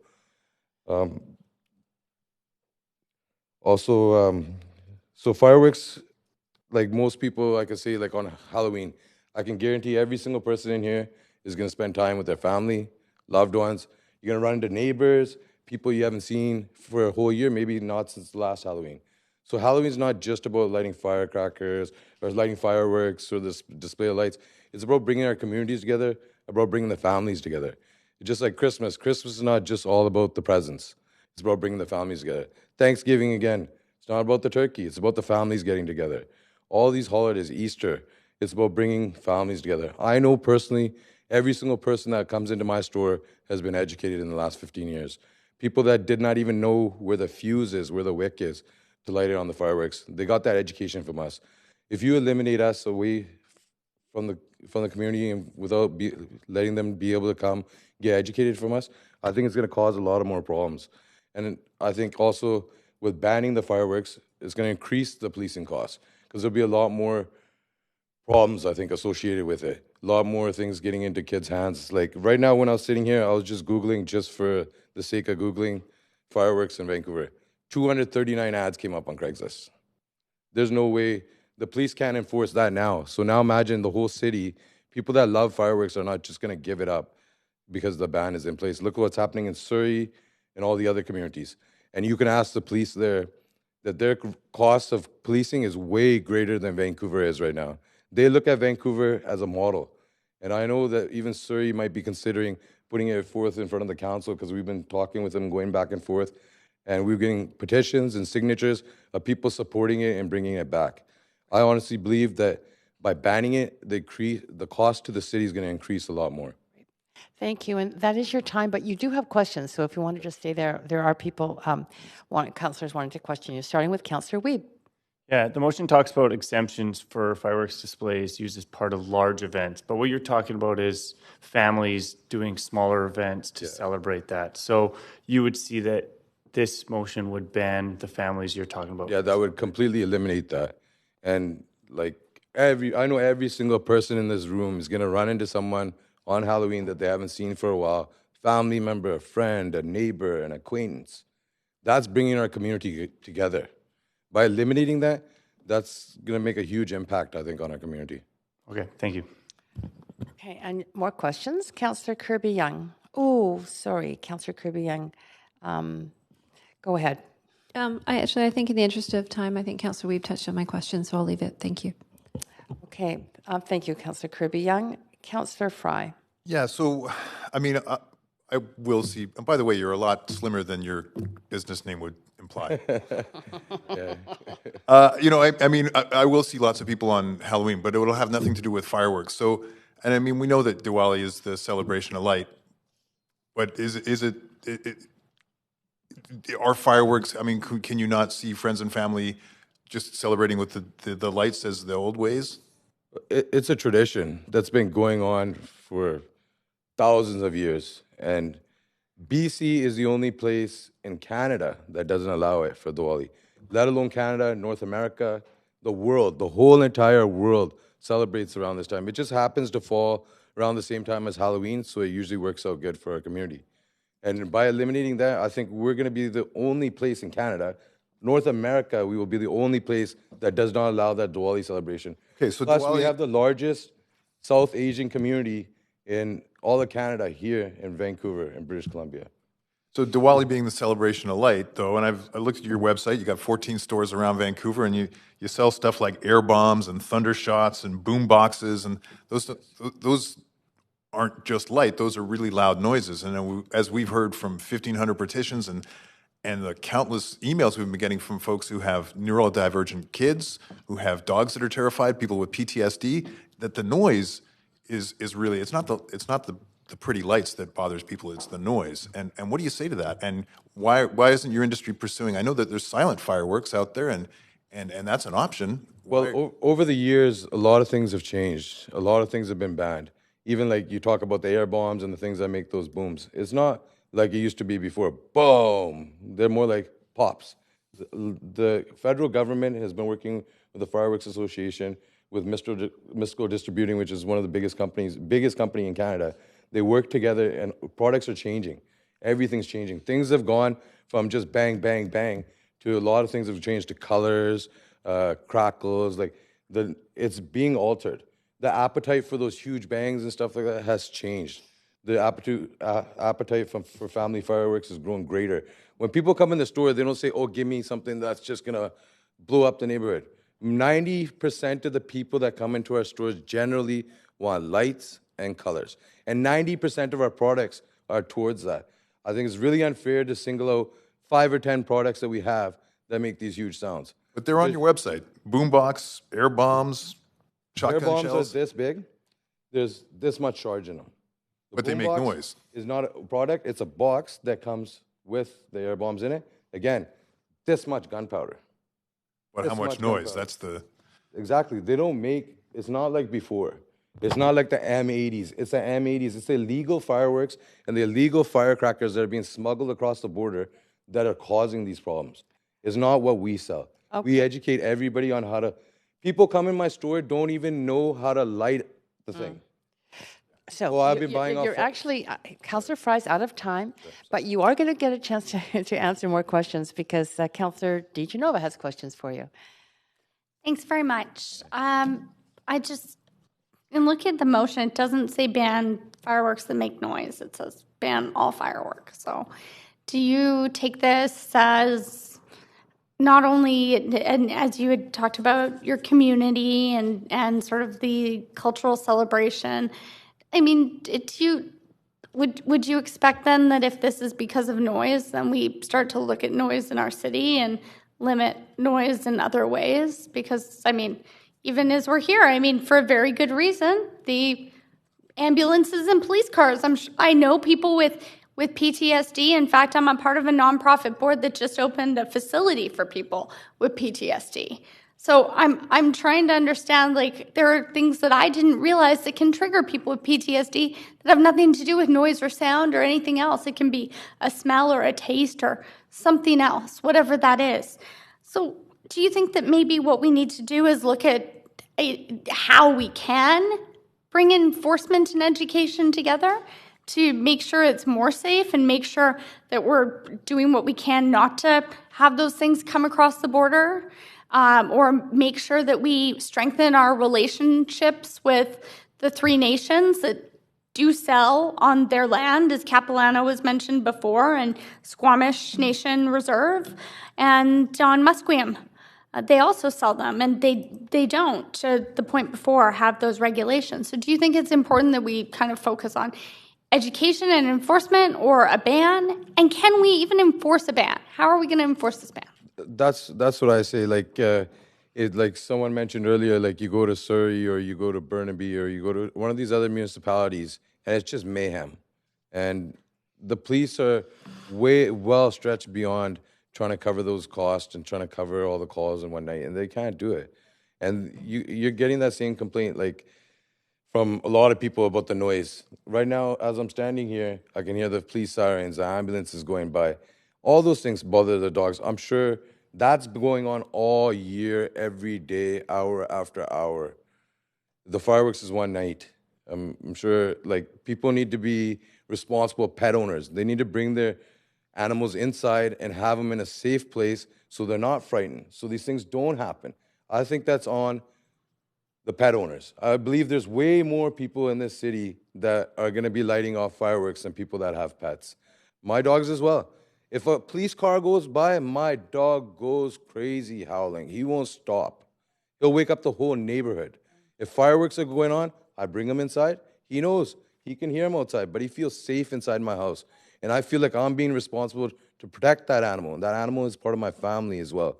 Just like my daughter, I would not leave her out in the backyard when fireworks and firecrackers are going off. I'd bring her inside, make her feel comfortable, make her feel sheltered. That's my responsibility as her being part of my family. Thank you so much, and that is Councillor Ginova's time, but thank you very much.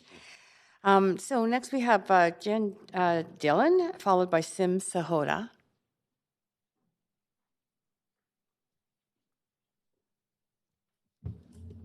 Yeah, welcome, Ms. Dillon.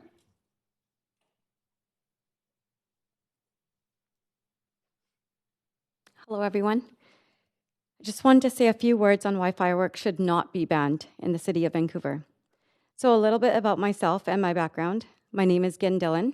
I'm a local real estate agent, a director of two nonprofit organizations, one which provides education to the youth and one that helps women and children. I am a family-oriented person, and I have 3 young boys, aged 13, 8, and 3 years old. I have been, alongside the help of my parents and husband, running a fireworks retail store since 2007 in Vancouver. And my family had been running stores since 1998 in Surrey and in Delta until about 2005 when they got banned. The reason I tell you this is to let you know that this temporary store helped my parents raise their family and in turn now help me raise mine. This extra income in the city where a household can only get by with both parents working allows me to spend more time raising my boys, and we all know how crucial that is this day and age. We as retailers have the knowledge of the products we are selling and therefore educate our customers as to what type of fireworks are suitable for their premises that they will be on while they're setting them off. We make sure that they are educated and they know what to expect when they're lighting these fireworks off. Now, let's say retail sales get banned. Customers are still going to get the products, but without the proper knowledge of what to purchase. Surrey had banned fireworks back in 2005, but that didn't stop anyone from buying and lighting them off in Surrey or in any other banned cities till this date. The city just has to use that much more of their resources and money to make sure people are safe. We work very closely with the Vancouver Fire and Safety Department to make sure our retail locations are as safe as possible. In the past 10 years, there has been certain regulations added and put in place to ensure the safety of the public and the retailers. Since this was done, there has been a decrease in reported fireworks-related issues from what I know. In other parts of Canada, for example, Toronto, fireworks sales are permitted multiple times in a year, such as Halloween, New Year's, Canada Day, and also Diwali, which is a very important festivity that my family and I celebrate, and fireworks would make the celebration that much better, as that is how we celebrated this in Punjab, India. Diwali meaning the Festival of Light. Thank you all for giving me this time and space to make my voice heard. Thank you. And there are no questions, but thank you very much for coming. We really appreciate it. So followed, there's Sim Sabhoda next, followed by Parmeet Chima, and then Harmeet Chima.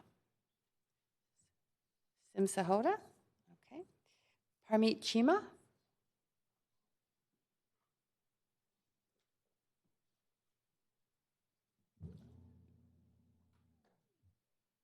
Yes, welcome, Mr. Chima. Thank you. Hi, my name is Harmeet Chima, and I'm a resident of Vancouver. I live near the Ross Temple by Marine Drive. I went to Moberly Elementary, followed by Khalsa School, and graduated high school from John Oliver Secondary. I work in finance in downtown at the Bank of Montreal, and I have been watching and lighting fireworks since I was a young child. When I was 19, I was finally allowed to do my own. Before that, I had to get my parents to do it. I was originally born in Mississauga and moved to Vancouver at the age of 7. I do visit Toronto every 2 years. Some differences I have noticed between Toronto and in Vancouver in regards to how they do fireworks is as follows. Toronto allows the usage of fireworks on Victoria Day and Canada Day without a permit, and with a permit on other holidays such as New Year's, Diwali, Chinese New Year's, as well as private events and festivals. All in all, the usage of fireworks is common in Toronto all year round. Fireworks are allowed to be sold under the following headings as per the City of Toronto website. Selling fireworks year-round from a permanent location, temporarily leased location, parking lots, or other temporarily retail locations. By allowing the sale of fireworks year-round, people do not get overexcited nor feel the need to light everything they have during the week. I propose that the city look into how to allow the sale of fireworks year-round, and Vancouver be a beacon for other municipalities to follow suit. Honorable Councillor Fry has mentioned that the city incurs a cost of $380,000 a year to the VPD, Vancouver, and the Vancouver Fire and Rescue Services, and that fireworks are an inconvenience to seniors, pets, and gun trauma survivors.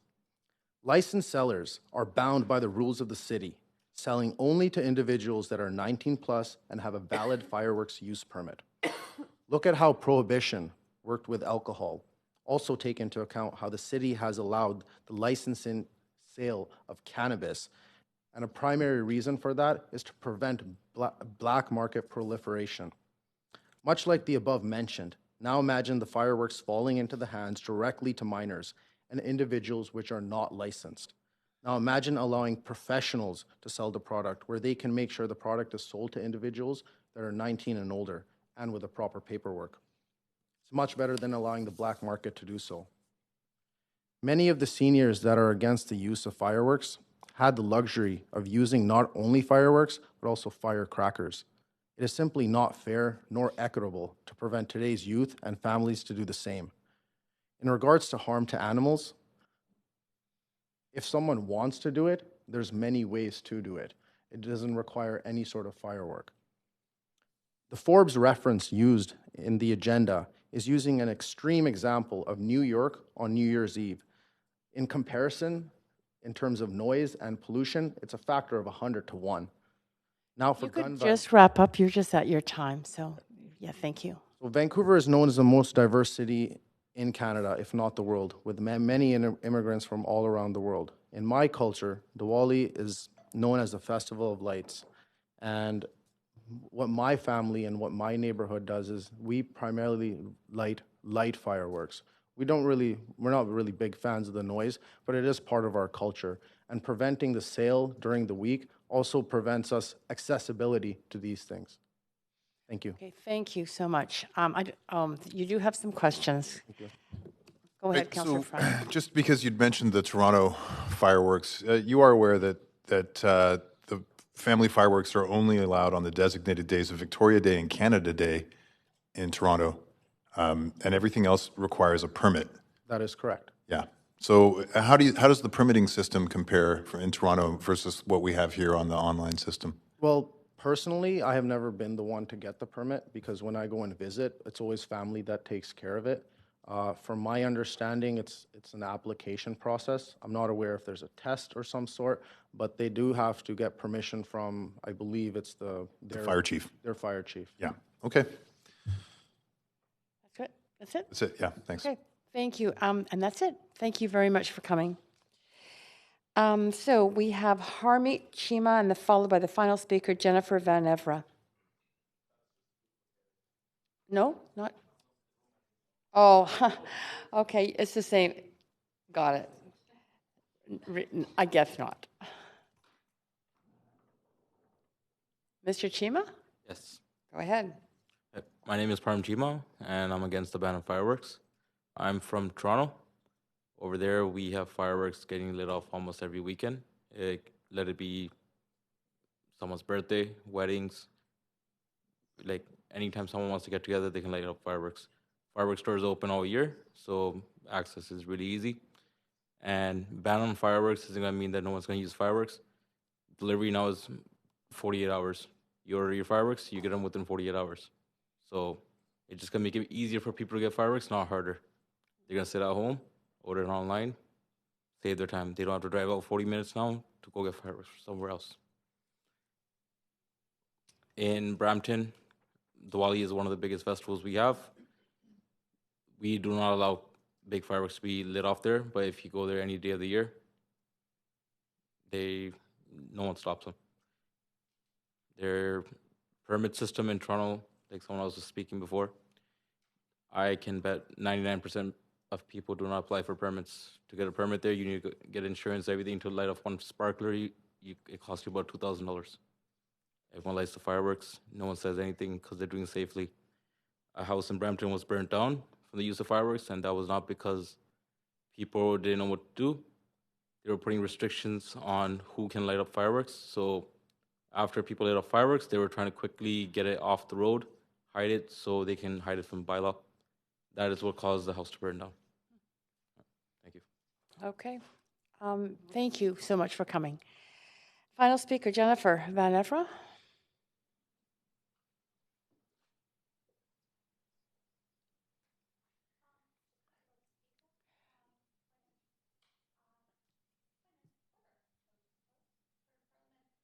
Yes? Go ahead. I would like to suggest that we extend to finish the business of the meeting. Because we're at 9:52, the speaker That's could fine. go So over. that would be this item and the next item. Yes. Okay, we have a motion on the floor. Councillors, it takes a unanimous decision. All those in favor? That's what the motion is. Yeah. And that's not debatable, that's right. So all those in favor? Any opposed? Okay, that does not carry. Ms. Van Evra, and by the way, after the speaker, we should be considering another motion. Council, you may want to consider that. Go ahead. Oh, sorry, did you have a point of information? What's your question? Just wondering, if we don't extend, when would this meeting continue? On November the 3rd. November the 3rd. Yeah. Okay, thank you. Go ahead, Ms. Van Evra. She is our last speaker tonight. Go ahead. Thank you so much for your patience too, and for sticking it out for us. So my name is Jennifer Van Evra, and I'm speaking in support of Pete Fry's motion. I speak for myself, but my views are very representative of my community. I live near Trout Lake, and I love the joyful noises that come with it, the festivals, the concerts, the baseball games, the dogs barking, the farmers market, the family picnics. But in stark contrast, the consequences of the public sale of fireworks are horrible. In my neighborhood alone, a house burned down because of improperly used fireworks. A dog was killed because it was spooked by fireworks in the dog park. Veterans at the senior center have to leave home for weeks because the fireworks trigger their PTSD. Pet owners are forced to either leave town or try to comfort their traumatized animals. And residents like me, who have to get up for work, are kept awake at all hours of the night for weeks on end. I can't count how many nights I've been jolted awake at 1 a.m., 2 a.m., 3 a.m., and tried to console my 80-pound dog as he whimpers and cowers at my feet, then had to leave for work a few hours later. Some nights it really does feel like a war zone, and I can only imagine what that's like for the people in the nearby Immigrant Services Society residents who've just arrived from war-torn regions, only to get blasted awake by explosives. A friend who ran a large municipal animal shelter says that fireworks season always comes with a massive spike in injuries and deaths of both pets and wildlife. There's also significant environmental and financial cost. Each year, the park is littered with plastic and chemical waste from the spent fireworks. Meanwhile, police, fire, and emergency departments are stretched thin because of fireworks-related emergencies. Last year, we got woken up to screaming outside because our neighbor's 2-story cedar hedge was fully engulfed in flames, just inches away from their roof. We can't say for sure that it was started by someone with fireworks, but they were being set off right across the street shortly before. City officials say the focus is on enforcement, but enforcement isn't happening. When I call the police non-emergency line, as I'm instructed to do, nobody comes. I have had more than one police call taker say that enforcement of the bylaw is impossible and suggest I contact the city. The city then says I should call police. If the fireworks were used as the bylaws say, only on private property, only on Halloween night, and only with a permit, it wouldn't be nearly the problem it is, but that isn't even close to the reality on the ground, and by all accounts, that reality is impossible to achieve. Vancouver is one of the only cities in Canada that allows consumers to buy and use fireworks, and the great news is that in every other part of the country, kids have a wonderful time at Halloween, even without them. If people insist on having fireworks Halloween night, at least ban consumer sales and have community centers put on small neighborhood displays. Sure, they can still be ordered online, but if they aren't legal to use and they aren't being sold on every corner for weeks, the difference will be dramatic and the downside is almost non-existent. Thank you. Thank you so much, Ms. Evra, for coming. There are no questions to you, but thank you so much for being here. Thanks. Council, given the time, I'm looking for a motion at this point that would be to refer debate and decision on this item, the extinguishing consumer fireworks, and item 3, the 4 pillars to standing 4 pillars, drug strategy review and additional resources, to the Standing Committee on City Finance and Services. That would be actually November 6th, not November 3rd, 2019. Just one second, I'm actually speaking. If we can get through a decision on that, then we'll be able to finish this meeting and turn it over to a regular council where we can actually truly complete the business. What's your point of information? Your question? Go ahead. Councillor DiGenova, go ahead. Well, I would like to, because that was the last speaker on this, is my understanding. Yes. We could move this to the Tuesday because I chair the Finance Committee and Councillor Fry is the vice chair of that committee. So I would prefer to move it. So I would like to move a motion that we instead move it to the Tuesday regular council meeting, which would be Tuesday, November the 5th, I believe. I just want to confer with the clerk. So I'd like to refer it to unfinished business at the regular council meeting. And that would be the regular council meeting on November the 5th? That's what I just said, yeah. Great. Okay, that's the motion that's on the floor. Councillors, not debatable. How many are in favor of that motion? Opposed? Okay, it carries. Thank you so much. The Standing Committee portion of this meeting is now complete, and we will reconvene. Oh, I'm sorry. So moved. Motion, the motion to adjourn. That's seconded? All in favor? We don't need a seconder. They were in committee. Yes. Oh. All in favor. It's a different kind of motion. Okay, we're complete. Go ahead, Mr. Mayor. Thank you all for coming.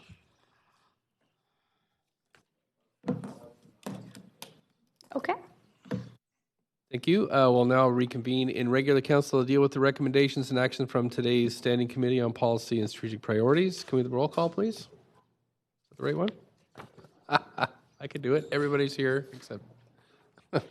You go ahead. Mayor Stewart in the chair, Councillor Carr, Councillor DiGenova, Councillor Fry, Councillor Swanson, Councillor Hardwick, Councillor Wiebe, Councillor Boyle not in the chamber, Councillor Dominato, Councillor Bly, Councillor Kirby-Young. You have quorum. Thank you very much. We need a motion to adopt the committee's recommendations for items completed thus far. Thank you. Councillor Hardwick, seconder. Councillor Dejanova, all in favor? Any opposed? We're good. Okay. Can we have a motion to adjourn? Thank you, Councillor Hardwick. Councillor Dejanova, second. All in favor?